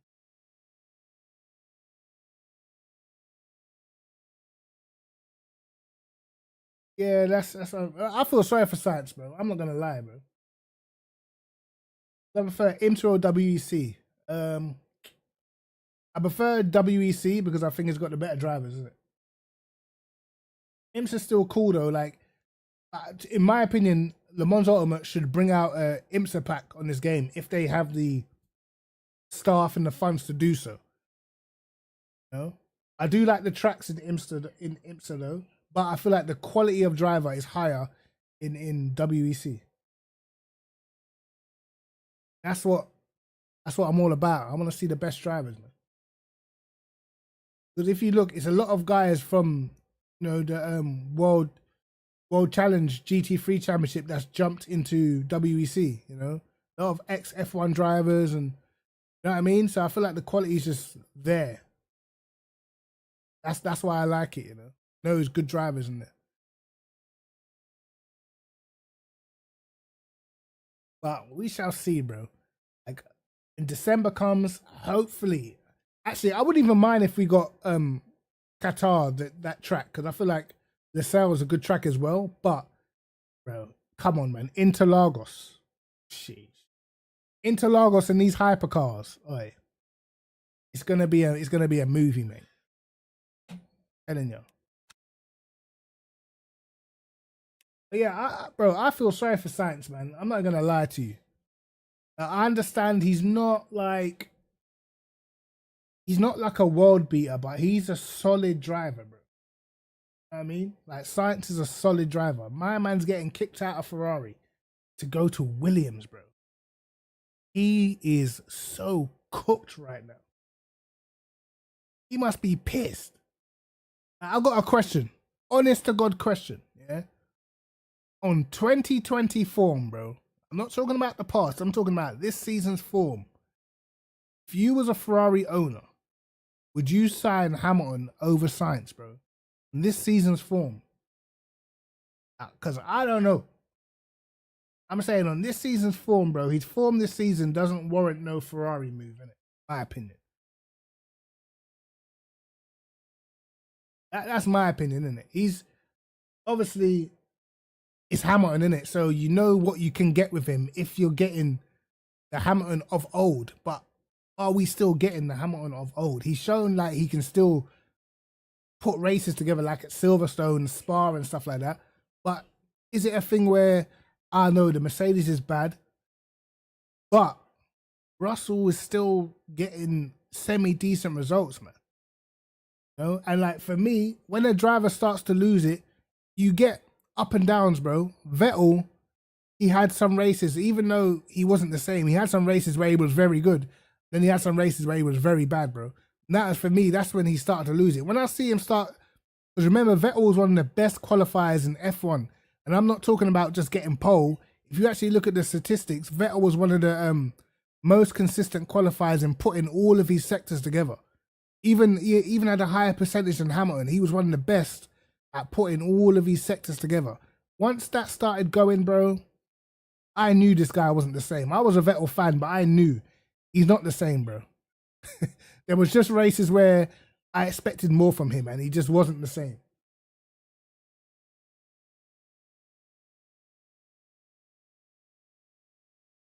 Yeah, bro, Perez is, bro. I said from ages ago, Perez is not that guy. Perez ain't that guy, bro. Listen. The moment the other guys had a car that can compete with Red Bull, that's when you were going to see Perez's real level in it. And it's been shown. You know, Perez is not, like, out of all the top 8 drivers, he's the worst. Comfortably. And I think there's even guys better than him outside of that. But I feel like this season, you know, a lot of people talk about the whole sabotage of Hamilton and stuff like that. We're never truly going to know whether any of that stuff is true until we see him drive for Ferrari, innit? If he's at Ferrari and his form continues the way it is, then it's just that time. And a lot of people are like, how can you go from finishing second to just losing all of your talent or most of your talent in one season? But I feel like that's just how it goes when you lose the edge, bro. There's no time limit on losing the edge. I mean, Vettel went from challenging for a title to just looking like a ghost the season after. You know? It can be that quick. Like, people say like Alonso, look how good Alonso still is. Bro, miss me with all of that. Miss me with this Alonso talk, brother. He's not that guy anymore either. Alonso, his form has gradually fallen off, in my opinion. Like, his ability is more gradual, like the fall off for him. But listen, if he never had Stroll as a teammate, bro, Alonso would be getting exposed too.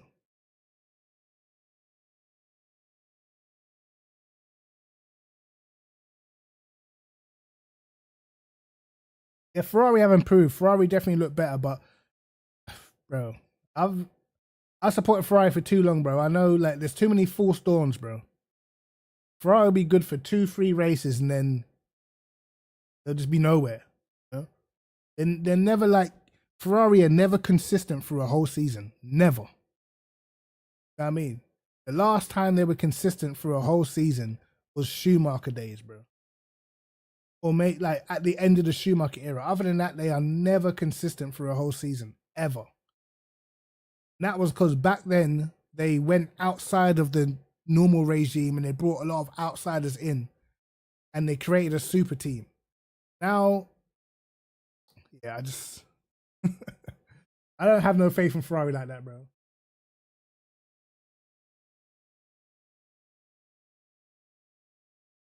Nah, bro.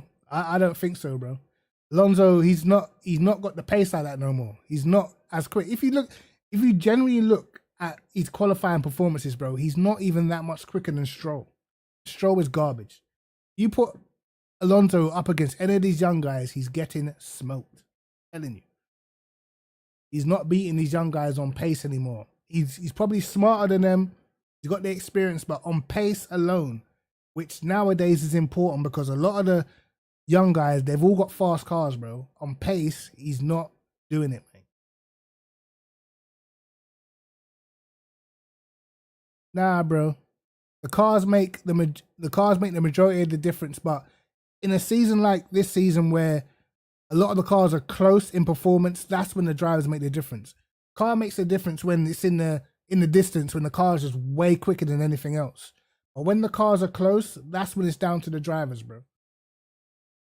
I mean, you see like Silverstone, when the Mercedes was close and the McLaren was close and the Red Bull was close, the drivers made the difference. I mean, Lando messed up. He had the fastest car that weekend. He messed up. He ended up third. I mean, he picked the wrong tires, made the wrong decision, ended up third.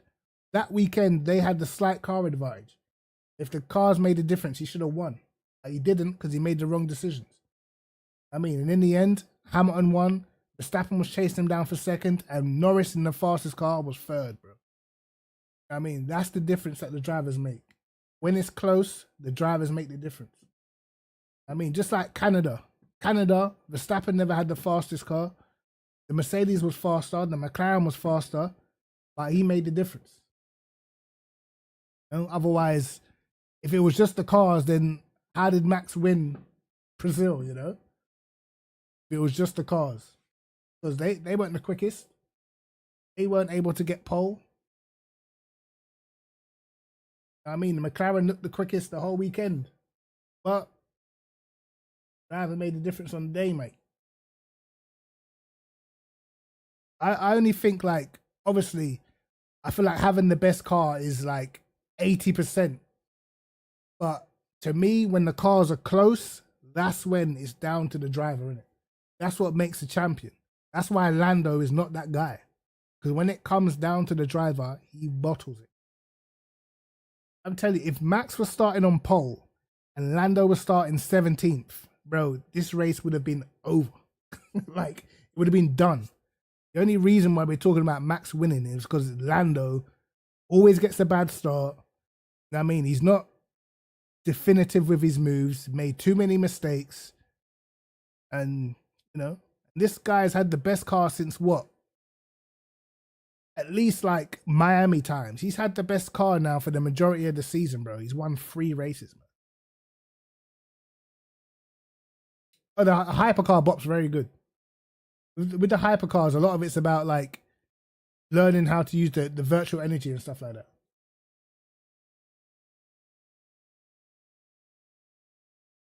That bro, that's a perfect way to put it. Lando he's got a lot of ability, bro.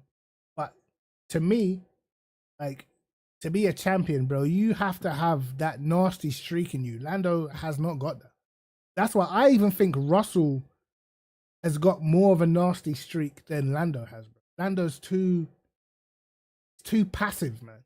You got, like, with Verstappen, you have to stick it on him.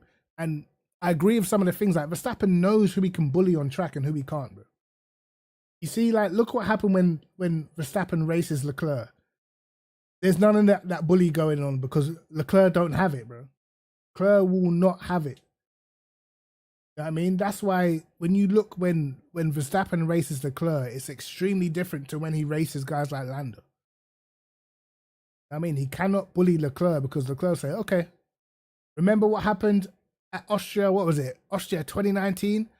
Max bullied Leclerc at Austria. What happened the very next race? Leclerc was never letting this guy pass. Like, I remember Silverstone, bro. Max was well quicker. Leclerc was not having it, mate. And in the end, he never got past because Vettel ended up binning him. Lando needs the mean streak. I don't mind the mean streak because I feel like you need it. Like, Senna had the mean streak. Schumacher had the mean streak. Even some of the drivers that never won a championship, but they had it, like Montoya. Montoya had the mean streak, bro. That's why Schumacher could never bully him. Never.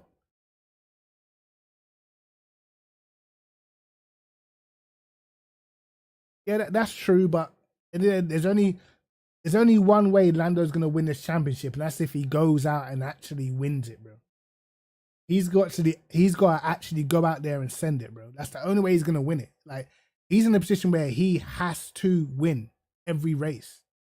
So at least if you're not going to win the championship, you got to go out and say, look, we had a crash. I tried. Do you know what I mean?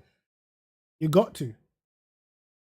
Because also, you have to put that doubt into Verstappen's mind that, wow, if I DNF in this race and Lando doesn't, my championship is cut by like 25 points.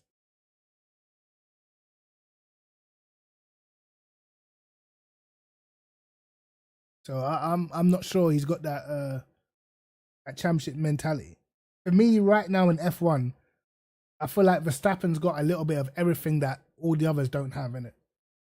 That's why, to me right now, if he's got a good car, no one's gonna beat this guy, bro. He's too consistent. In my opinion, he's only got one weak track, which I think is Baku.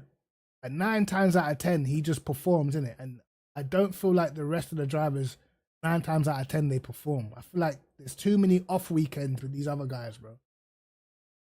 It's like this guy don't have no other hobbies apart from racing. That's all he does is just race, bro. I mean, he doesn't have no other hobby. All this guy does is race. It's all about racing, bro. Even when he's not racing in the real car, he's still racing. All these other guys, bro, Leclerc likes being a pilot. Lando will be playing other games, streaming, doing whatever. Hamilton flies all over the world. All these other guys, they have other things to distract them. Max is not on that.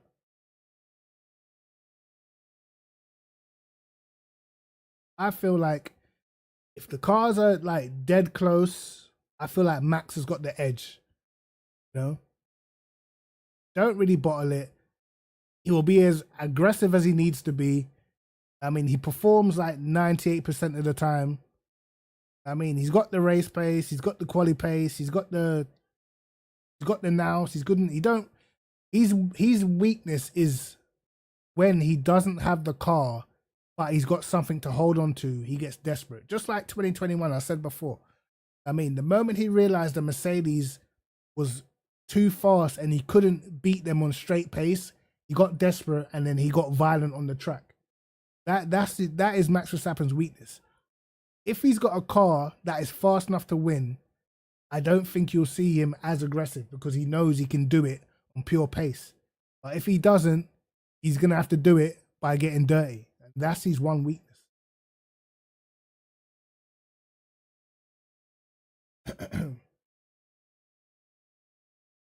Max is sim racing on weekends where he's already got a race to do in real life, bro.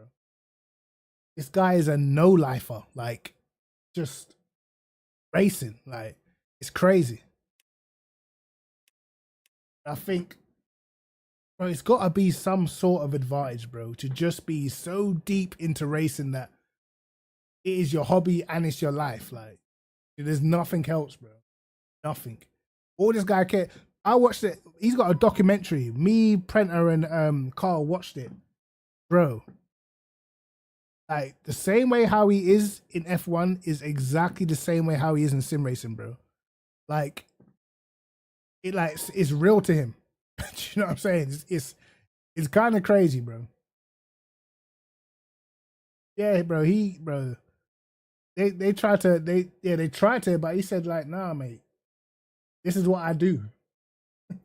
Man's up at 2 a.m. sim racing and then getting up for the race in real life in F1 in the morning. Guy's a sick guy. Like, I don't know, man. Like, to me, Hamilton's the only person that's shown that he's got like enough in the tank to be on Verstappen's level over a season. I mean, and to me, that was back in 2021. I don't know if he's still got that now.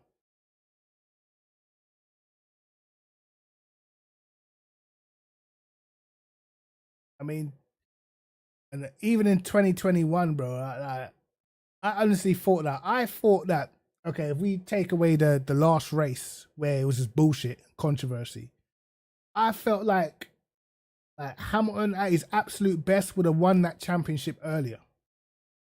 You know what I mean? Because after the halfway point of the season, bro, he had a car advantage, you know? And there was races where, like, just don't know what happened, mate. Like, Monza, yeah, I know Verstappen took him out, but he should have been nowhere near Verstappen, bro. That Mercedes was rapid at Monza that weekend. But he bodged the start in the sprint race, ended up behind them all, and that meant he had to beat him in the main race, bro. This is what I'm talking about. Like, all these things, like, these little things that happened in 2021, where it was like, if Lewis got that right, he could have cruised it. Like, second half of the championship, bro, Mercedes had it in the bag, bro. Mercedes had it in the bag. There was only really Mexico that Red Bull were like much faster. What else? Second half of the Mexico, maybe Zandvoort, Red Bull was faster. Where else? You could say they were pretty close at Kota. Other than that, bro, Mercedes were faster everywhere, bro. Faster at bloody Monza, Russia, Turkey, Qatar, Abu Dhabi, Brazil, Saudi. They were faster everywhere, bro. So it's like, to me anyway, should have, I don't know, I feel like Hamilton of 2018 wins 2021 season before the last race, bro. That's what I think anyway. 2018, bruv, Hamilton slapped Vettel differently. Like, it was close in the beginning, but after the second half of the season, when Hamilton came back, it was over, bruv. Like, he made Vettel just not even look like they're even in the same level. You know what I mean? He destroyed it. I know some of it was Vettel's poor driving, but Hamilton was locked in for the second half of like 2018. Even like the second half of 2016, Hamilton was locked in. I feel like that, like if Hamilton had been like that for 2021, second half of 2021, I think he wins that title earlier than the last race, bro. I'll be real. He only really locked in the last 4 races of that season. And that was when Mercedes had a pretty big advantage, you know. So now I don't know whether, like, can Hamilton come back 2025 in Ferrari against Charles Leclerc, who I think is more talented than George Russell. That's probably the main reason why everybody else struggles to win a title, because look at their teammates, bro. Norris has got Piastri, who on any given day can just pull a lap out the bag, pull a race out the bag and beat him. Leclerc and Hamilton are teammates. They're going to take points off each other. Who's Max's teammate, bro? Perez. Max would beat Perez literally every single race in the season, bro. Probably barring Baku. This guy's always going to be scoring the majority of points, bro. He's got it nice right now. But we shall see, man. We shall see what happens next year. I think the season's over with. I think the season's over. I think Lando's messed it up. He's had chance after chance, bro. So many races Lando should have won this season, bro. It's actually poor. It's actually poor. And with all the chat he was giving to Hamilton as well about, yeah, but you had the best car and all that. Shut up, mate. You've had the best car. What have you done? Nothing. Because let's be real, Lando's won 3 races this season, yeah? One of them, he literally got gifted by the safety car that picked up the guy in second place and not the leader. So he basically got a free lap against the leaders. So that was bullshit. And where else did he win? He messed up Canada. He should have won Canada. Should have won Silverstone. He bottled it at Spa. Bruv, this guy, man. I think that's the problem. And like, I think with Lando as well, I've seen him say like, I'm not at Max's level. And like, it's okay to think that, but bro, you have to talk yourself up, man. Like, you're in public saying I'm not at his level. If you're going to say that publicly, Max is going to look at you like, you know what, you're right. And I think Max probably believes it too. You know what I mean? But bro, have some self-confidence. He's put in some great drives. He's had some good results. He's shown that he's got ability, bro. Speed is the hardest thing to get. Everything else you can learn to do. Speed is the hardest thing. He's got the speed. I mean, like, but that's the thing with F1. You're never guaranteed to have a good car. So when you get a good car, you cannot waste it, bro. And that is when the driver's supposed to make the difference. When you get the car, you need to do something with it. When Verstappen had the car, he won all like seven out of 8 races, bro. When Lando's had the car, he done fuck all. You know what I mean? That's it right there. We could probably say Lando has had a longer period with a good car this season than Max has, but when Max had a good car at the start of the season, he was just winning everything. This is the difference, man. That's why I don't see no one beating this guy unless Red Bull just make a crap car next season. I just don't see anyone beating this guy. 2026, I feel like it's probably going to be the best chance. And I'm excited for 2026, man, because I want to see it mixed up. I want to see like five cars close, you know. That's what I want. We might get it next season. Like Ferrari, Mercedes. I doubt Mercedes. I think they're going to be shit again. Ferrari, McLaren, Red Bull. I hope they're very close next season, bro.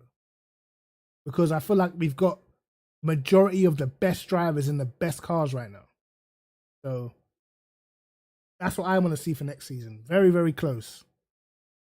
Hopefully they've all got good tire wear, because I feel like it's almost less about speed now, more about tire wear, because like Red Bull are fast until the tires die and then they're slow.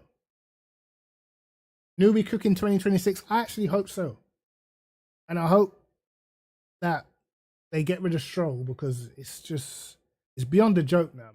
Like, the guy binned it on the formation lap and then recovered the car and then drove back into the gravel trap. Like, bro, come on, man. Like, he doesn't care. Like, Lance Stroll doesn't care about F1 that much, because he doesn't have to worry about losing his seat. You know, there's no jeopardy there for him. He's calm. He bins it. It's like, nah, I have a better next race, I hope. You know what I mean? Like, get this guy out of here, man. What I want to see, honestly, is I want to see Max go to Aston. I want to see some other top driver go to Red Bull, and I want to see how they are in the Red Bull.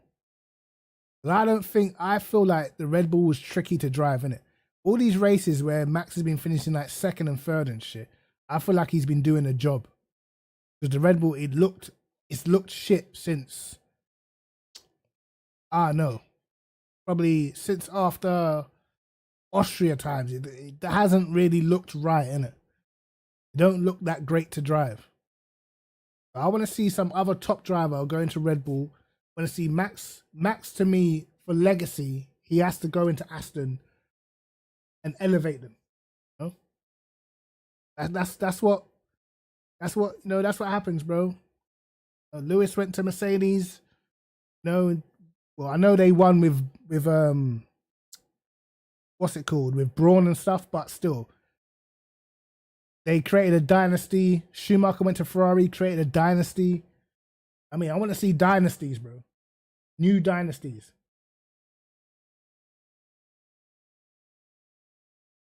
Yeah, I like to see Sainz. Sainz has had a rough deal, bro. I ain't going to lie to you, bro.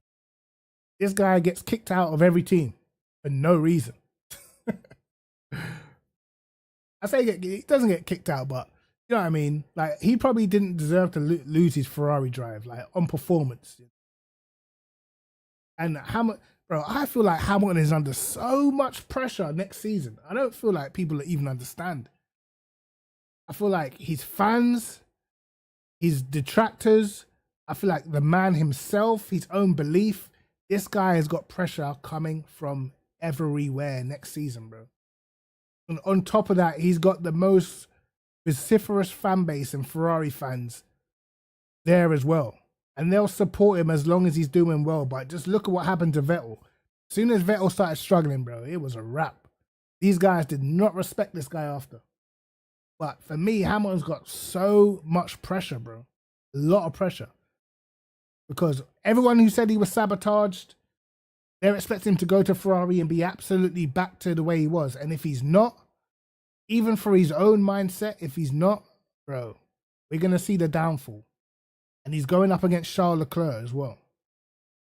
You know? So he's got that pressure. And then he's got the pressure of, well, is he even an upgrade on science at this stage of his career? You know what I mean? All of these fans that expect the best from him, if he doesn't recover, then you know, it's going to be a rough one. Well, I don't know, man. I've got my personal opinion, bro. Mate, I feel like him going up against Leclerc is like having to get used to a new car. Brother, it's not a job I would want, innit? I saw how Leclerc dealt with Vettel, bro. Leclerc ended Vettel's career very quickly. I'm telling you. And you know, if you're struggling in qualifying in these cars in particular, Leclerc's probably one of the worst teammates to have because he can just bang a lap out of nowhere. And if you look at like some of Hamilton's weaker circuits are some of Leclerc's strongest circuits. So it's rough, man. What do I think the quali head-to-head will be? Lewis and Charles. I think Charles will win the head-to-head only because he knows the Ferrari, innit? Lewis has only got 2.5 days in the Ferrari in testing. You know what I mean? It's not that long, bro. It's not that long. So naturally, I think Leclerc will probably win the head-to-head in the first season. Well, he should, because he's been driving Ferraris for a long time. And, you know, Hamilton's got to get used to a whole new engine supplier, you know? So there's going to be little nuances and little differences that Hamilton's got to get used to. So I probably think, I don't think it's going to be as bad as this season. Because Hamilton's still going to have a bit of freshness when he comes in, want to prove himself and that. So 24 races, I would say like maybe 14 to 10, something like that. Not too crazy, you know, something like that. I think though, with Hamilton, the only problem he's going to have is the tracks that Leclerc is very strong at. I feel like they're tracks that ordinarily that over the years, Lewis hasn't been that strong at, you know, if you look.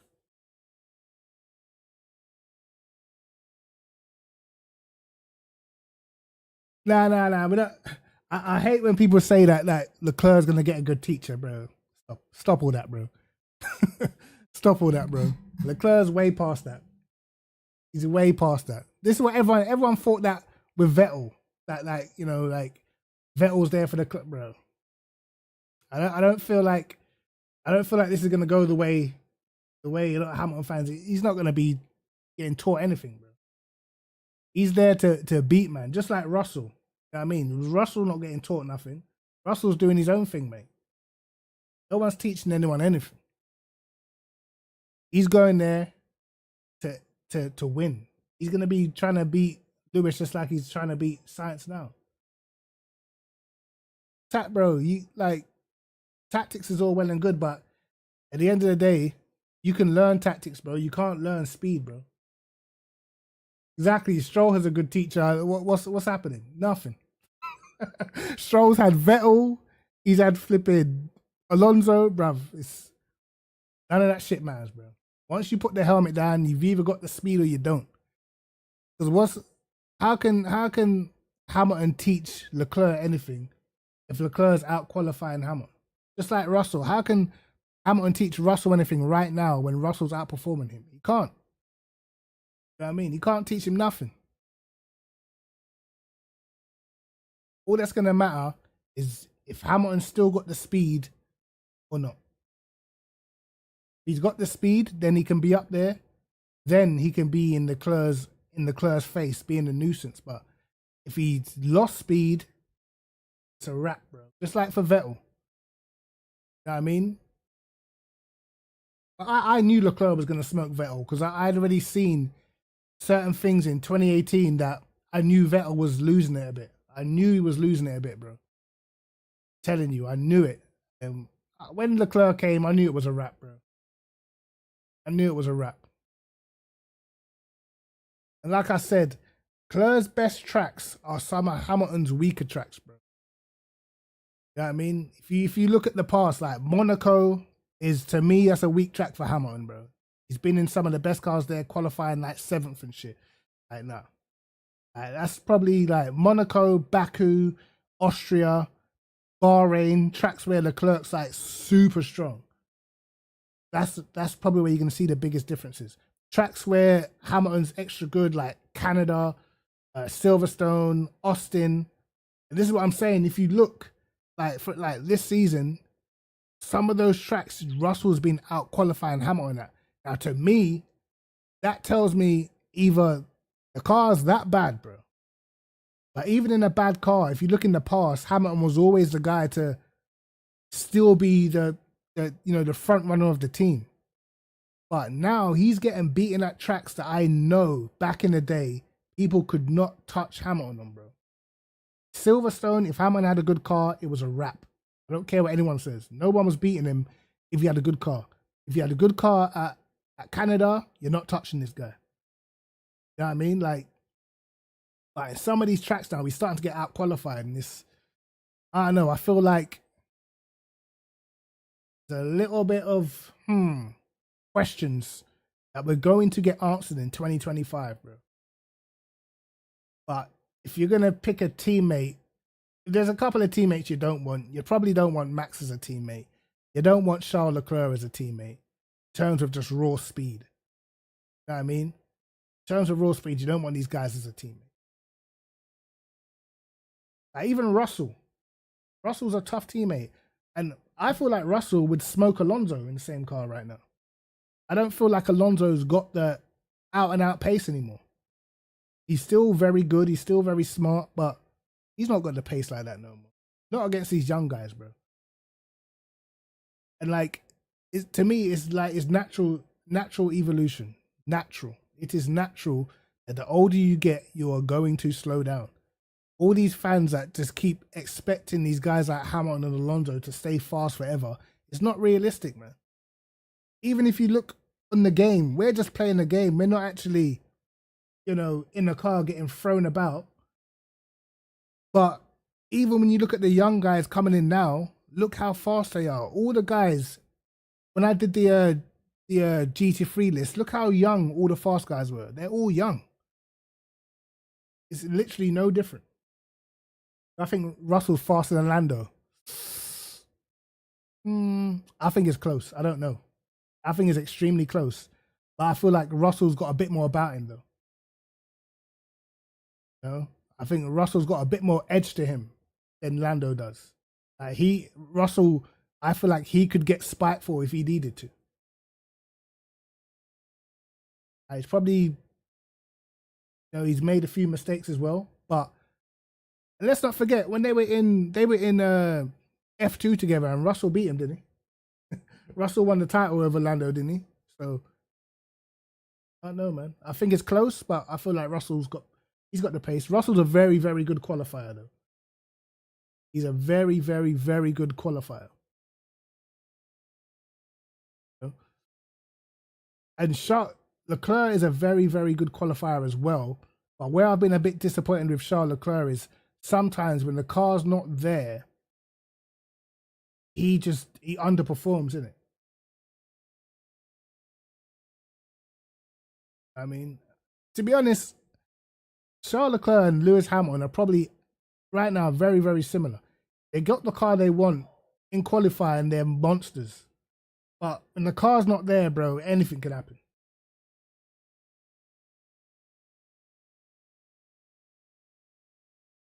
Hey, Jardy was fast today, bro. He had the pace to win that. But the thing is, I know when these guys race their teammates, they're definitely not as aggressive, This is some esports race, he was racing a stranger. Jardy, he would have made that move somewhere. he would have got a lot more aggressive, but he very fast today. Yeah, that's what I mean. And I remember at the time, Lando definitely was the one who had all the hype. Lando had all the hype in F2, and Russell beat him. I didn't even know who Russell was, but I knew who Lando was because Lando was the one everyone used to talk about. Yeah, Russell did his thing. I think they're close in ability. There's still been some quality drives from Norris. And the thing with me, I don't just look at who won the race. I don't just look at the race winner as, oh, even in terms of championships and stuff like that, I don't always look at a championship and think, yeah, that means you're the best. Like Vettel won the championship in 2012. In 2012, Alonso was the best driver on the grid. You know what I mean? His 2012 season was, without the title, was a top season in a car that for a lot of the time was between second and third best for the majority of the season. So for me, even though Vettel won the title, and I was a Vettel fan, but Alonso was the best driver in 2012. Like there were seasons like 1997 where Villeneuve won the championship. To me, Michael Schumacher was definitely the best driver that year. His car was nowhere near realistically. So to me, like a lot of the time, I look at what a driver did, not only when they won the championship, but before. I look at like certain races where I feel like, wow, that's actually a crazy performance. Like for instance, like one of Max's best performances. They say this is his best race, but bro, he's had races that have been crazy, and they're mad underrated because he didn't win. Like remember, was it Austin? Was it 2018? He started like 17th. Bearing in mind, this is a season when the Ferrari and the Mercedes was quicker than the Red Bull. He started 17th. He finished second, bro. No safety car. There was a virtual safety car, but no full safety car. So he caught Vettel, Raikkonen, Hamilton. He caught them from 17th from the grid with a car that definitely did not have an advantage on it. You know what I mean? To me, that's a crazy drive. You know what I mean? Like, to catch them in the cars that they had at that period is insane. So I look at drives like that. Even Lando's got, when was it? When was that? Was it 2020? I can't remember. That time when Lando got a podium and he had to, I think he had to close the gap to Hamilton because Hamilton had a 5-second penalty or something. And in that McLaren, he ended up getting into the 5-second gap, even though Hamilton was in that Mercedes, which was way quicker, you know? That to me was a great drive. Like he showed insane pace to do that because the other guy is in a fundamentally faster car. So I like to see stuff like that. Not necessarily, it doesn't have to be the win, but I have to see something to say, yo, that's extra special. And that's when I start getting respect for drivers, when I see that sort of thing. Like just winning a championship, having the best car. Yes, it's a great achievement and stuff, but it's comfortable, isn't it? Comfortable.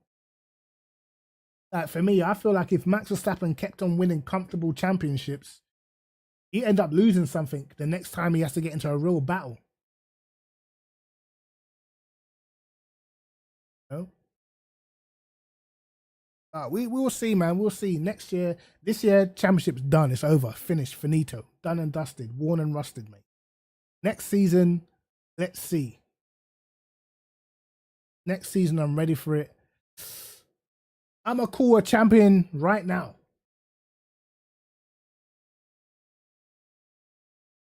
Next season, starting fresh. All right, let's give this prediction, bro.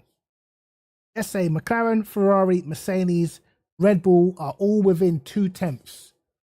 Who's champion at the end? Who is champion at the end if all four of those cars are within 2/10? We're going to have Kimi Antonelli, he's a new kid on the block. We're going to have Charles Leclerc and Lewis Hamilton. Oscar Piastri is going to be another season into his career at McLaren. I don't know who's going to be Max Verstappen's teammate.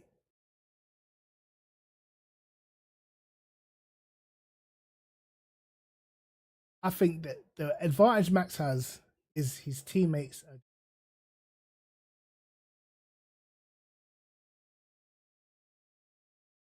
The problem with the other guys is they've got super strong teammates, bro. They've got fast teammates, like really fast teammates. Max Verstappen's getting away with it a bit because his teammate is fucking Perez. You know what I mean? And Perez is going to take no points off of Max. None. Whereas you can argue Leclerc and Lewis, they're probably going to beat each other. Piastri, I don't think Piastri is going to be jumping out of Norris's way anymore.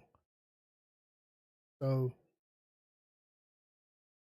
you know, even this season, it was because all the other cars were fast and all the other drivers had a good car. It's probably the reason why Lando wasn't able to make up the gap on Verstappen when Verstappen started struggling. So I think Max will win it. The cars are close. But let's say the champ, like Red Bull, are crap next season, or they've fallen back. Max can't do it. The car's not quick enough, and you've got Mercedes, Ferrari, and McLaren. I actually want to see that for a season. Let Max chill for a season. He's won 4 in a row. Let him chill out. Yeah, Ferrari, Mercedes, and McLaren. Who wins that? I actually want to see that instead. I do like Max, but let him chill. Have a season off, bruv. Have a season in the doldrums and that. Come back in 2026, wherever. I don't care. But for next season, let's just say Ferrari, McLaren, and Mercedes are super strong. You know? That would be an insane title, bro. That would be crazy. Telling you. It would get so feisty between teammates, for one. You know, like, well, a lot of these drivers are too friendly anyway. I'm not feeling it. I'm not feeling all this friendship business, bro. I like back in the day where these guys didn't even like each other. I think that would be the most insane title battle. If Red Bull weren't in it and it was like Ferrari versus McLaren versus Mercedes, bro. I think there'd be a lot of contact for one. It's gonna be interesting, bro. I'm actually looking for. I don't care about this season anymore because I feel like Max has won it now. No, I don't. What's the next race? Vegas. I feel like Red Bull are gonna be fast at Vegas. So will Ferrari. McLaren will as well, but I've noticed McLaren's speed. A lot of their speed comes from the good tire wear. At the end of stints is where they stretch the gap. Las Vegas is super smooth. It's probably not going to be that much tire wear, so it'll probably be a good race because it was quite a good race last season. So I don't know who will win that. Maybe Ferrari will come good again. Qatar, I think McLaren are going to destroy that race. I think Norris will win that. Then what? Got Abu Dhabi after that. Championship's already over by then. I think Abu Dhabi. I think Norris can win that as well, to be honest. It's a smooth track, but there is a bit of tyre wear, so I think Norris will win that. Then next season, I'm going to call it, bro. I'm going to call it. Red Bull fall off a little bit. Championship battle goes down to the wire. I don't know, because there's too many questions about all of these drivers, bro. There's questions whether Hamilton still got it. There's questions whether Leclerc will just stop making mistakes. There's questions whether Lando Norris is aggressive enough. There's questions whether Piastri's got the out-and-out pace. There's questions whether Russell will stop making mistakes, and Antonelli is an unknown. But we hear that he's extremely fast, you know. Theoretically, Lewis should win it, but his qualifying performances are bad. He's going to leave himself too much to do too often. So I'm going with Charles Leclerc, brother. Next year, 2025, Charles Leclerc, Drivers' Championship. He's going to win it by 3 points, brother. 3 points. All right, that's my prediction. 3 points. That's it. 3 points next year. Let's see. But anyway, guys, I'm going to get off. I'm going to go chill. Hopefully my back is better on Wednesday. I could do some driving. But yeah, guys, I appreciate you all for stopping by. I will catch you on Wednesday, man. Alright. I'll catch you in a bit, lads. Peace.